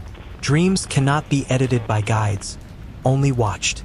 When the memory slides into a later scene, Sandra coming to him across 50 years of distance, touching his sleep to confess they were meant to marry. It is not a dream but a visitation. Spirits of the newly departed sometimes find their living beloveds. Guides rarely interfere. I observe, and I sense how the old ache of what might have been folds itself again into Tom's rib cage like an origami bird. The visitation ends. He turns in bed and mutters Sandra's name once, a soft syllable shaped like regret. Half an hour later, his bladder's alarm sounds. Human flesh is full of such warnings. Hunger, pain, fear, thirst, desire. Spirits know only the tug of our assigned duty, a different kind of urgency. Tom creaks out of bed, shuffles to the bathroom, relieves himself. He does not turn on the light because his hands remember furniture positions from years of repetition. A half moon glints off the mirror. He finishes, drinks a swallow from the glass near the sink, and creeps back through the hallway with its gallery of photographs. Parents in black and white wedding attire, children in paper caps, grandchildren holding plastic pumpkins. Each face holds a little of Tom's story. As he passes one frame, his thumb catches the corner, tilting it. He pauses, straightens the picture of himself in uniform, 22 and nervous, bound for someplace he can't pronounce. Tomorrow he will not remember nudging the picture. Only I saw the tiny gesture. The bed greets him with worn springs and he surrenders to it. His next dream surprises me because it is not his. The images belong to a man named de Guzman who died on a hillside in Vietnam 4 days after Tom arrived safely in Germany. War dreams can pass like stray radio signals between souls, a flicker of empathy that transcends identity. Tom is not the sergeant who receives the desperate question on that lizard-hot jungle trail, yet he experiences the guilt as if it were his own. Sarge, they're shooting from behind civilians. The voice in the dream belongs to Corporal Milton Graves, who will lose half his jaw 10 minutes later. Tom's dream body hesitates, wrestling with an order that might kill innocents or sacrifice comrades. In real life, de Guzman whispered, "Do it," and 5 mothers died in the spray. In dream, Tom never speaks. He only feels the weight of the choice and the shockwave of grenades. When he jerks awake in the present year, he is damp with sweat, his heart ragged. He thinks perhaps it is guilt for having avoided combat altogether. It is someone else's guilt, but it has latched onto him like a burrs on wool. He sits upright, breathes into his cupped hands. I move closer, pull a veil of calm over the room. The guide's tools are small. Suggestion, warmth, the hush of a loving presence. Soon Tom lays back. He wants rest. At 3 o'clock, the bladder issues its second summons. He rises. Old houses exaggerate every footfall. The floorboards groan. Tom mutters about knees. In the bathroom, he thinks of photos he must sort tomorrow, the ones from the high school yearbook he found last week in a cardboard box. Sandra smiled from the swim team page. The smile stirred the old ache, and so, even half awake, he strategizes. Finish the picture project after breakfast, call the pharmacy for a refill, try again to sync sound with images for his new podcast series. Tom is newly fascinated by video editing, though the software often confounds him. While washing his hands, he rehearses the steps. Import, align, adjust audio levels, visualizing each button. Back in bed, he tosses beneath warm quilts, his mind still cycling through menus until at last the circuits quiet and dream dust drifts down on him. This time he dreams of the night in February 2023 when a pulmonary embolism lodged like a stone in the crossroads of his lungs. He had thought it indigestion until the pain sharpened like a screwdriver beneath the sternum. He dialed 911 but could barely speak. The paramedics found him gray-lipped on the kitchen linoleum. They lifted him onto a stretcher. Lights punched the rain cloud midnight, and Tom glimpsed the ambulance ceiling as the mask descended. In the dream, he slips through a paper-thin membrane into a waiting room with neither walls nor floor, a white suspension of peaceful stillness. No worry about money or lost jobs or divorces or the friends who won't return from Vietnam. Only hush that tastes like clean snow and morning light. He floats.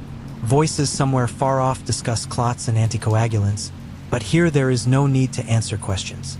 Time loses meaning. Then a tug pulls him backward, and the peaceful chamber fades as flesh and bone reclaim him. He wakes under fluorescent surgery lights to the beep of monitors.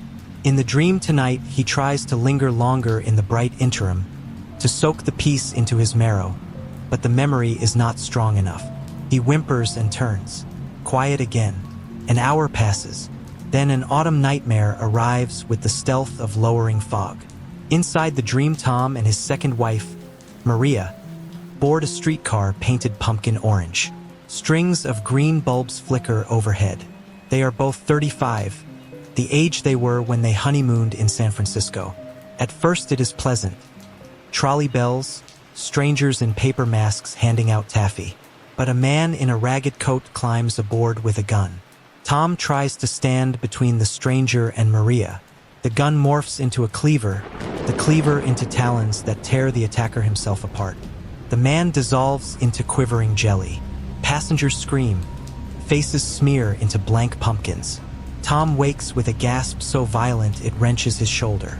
For 3 full seconds, he does not know the year or the room. Then the lighthouse night light steadies him.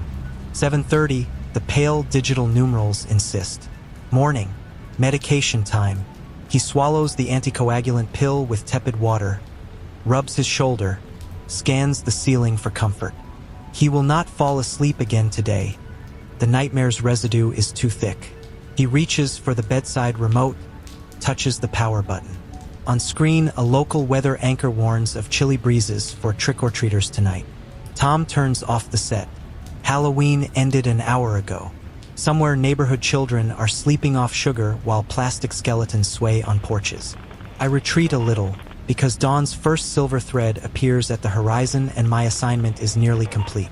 The scroll said nothing about moral instruction or revelations, only that Tom must survive the night. Part of me wants to linger through breakfast to see if he solves his podcast audio puzzle or telephones the grandson in Colorado who left a voice message yesterday. But that is no longer my place. Another scroll will arrive soon with a different name, perhaps a teenager navigating despair, perhaps a midwife in labor herself. Spirits do not sleep. Rest is for bodies built of carbon and water. Before I depart, I lean close one last time. I whisper a soft assurance in the language of souls, half prayer, half blessing, hoping some fraction of it drifts into Tom's waking thoughts. Something about forgiveness, something about how the peace he tasted in that surgical twilight is real as gravity, and waiting in its own good hour. He sighs, swings his feet to the rug, straightens the thin cardigan on his shoulders. Coffee calls to him. Outside, crows gossip in elm branches. Halloween has slipped back into its box of masks, and November blinks open its gray eyes. Across the thin veil that separates my realm from his, I fold the final moments of duty and prepare to move on, already dimly sensing the pull of another mortal heart somewhere else that needs guarding through another long night.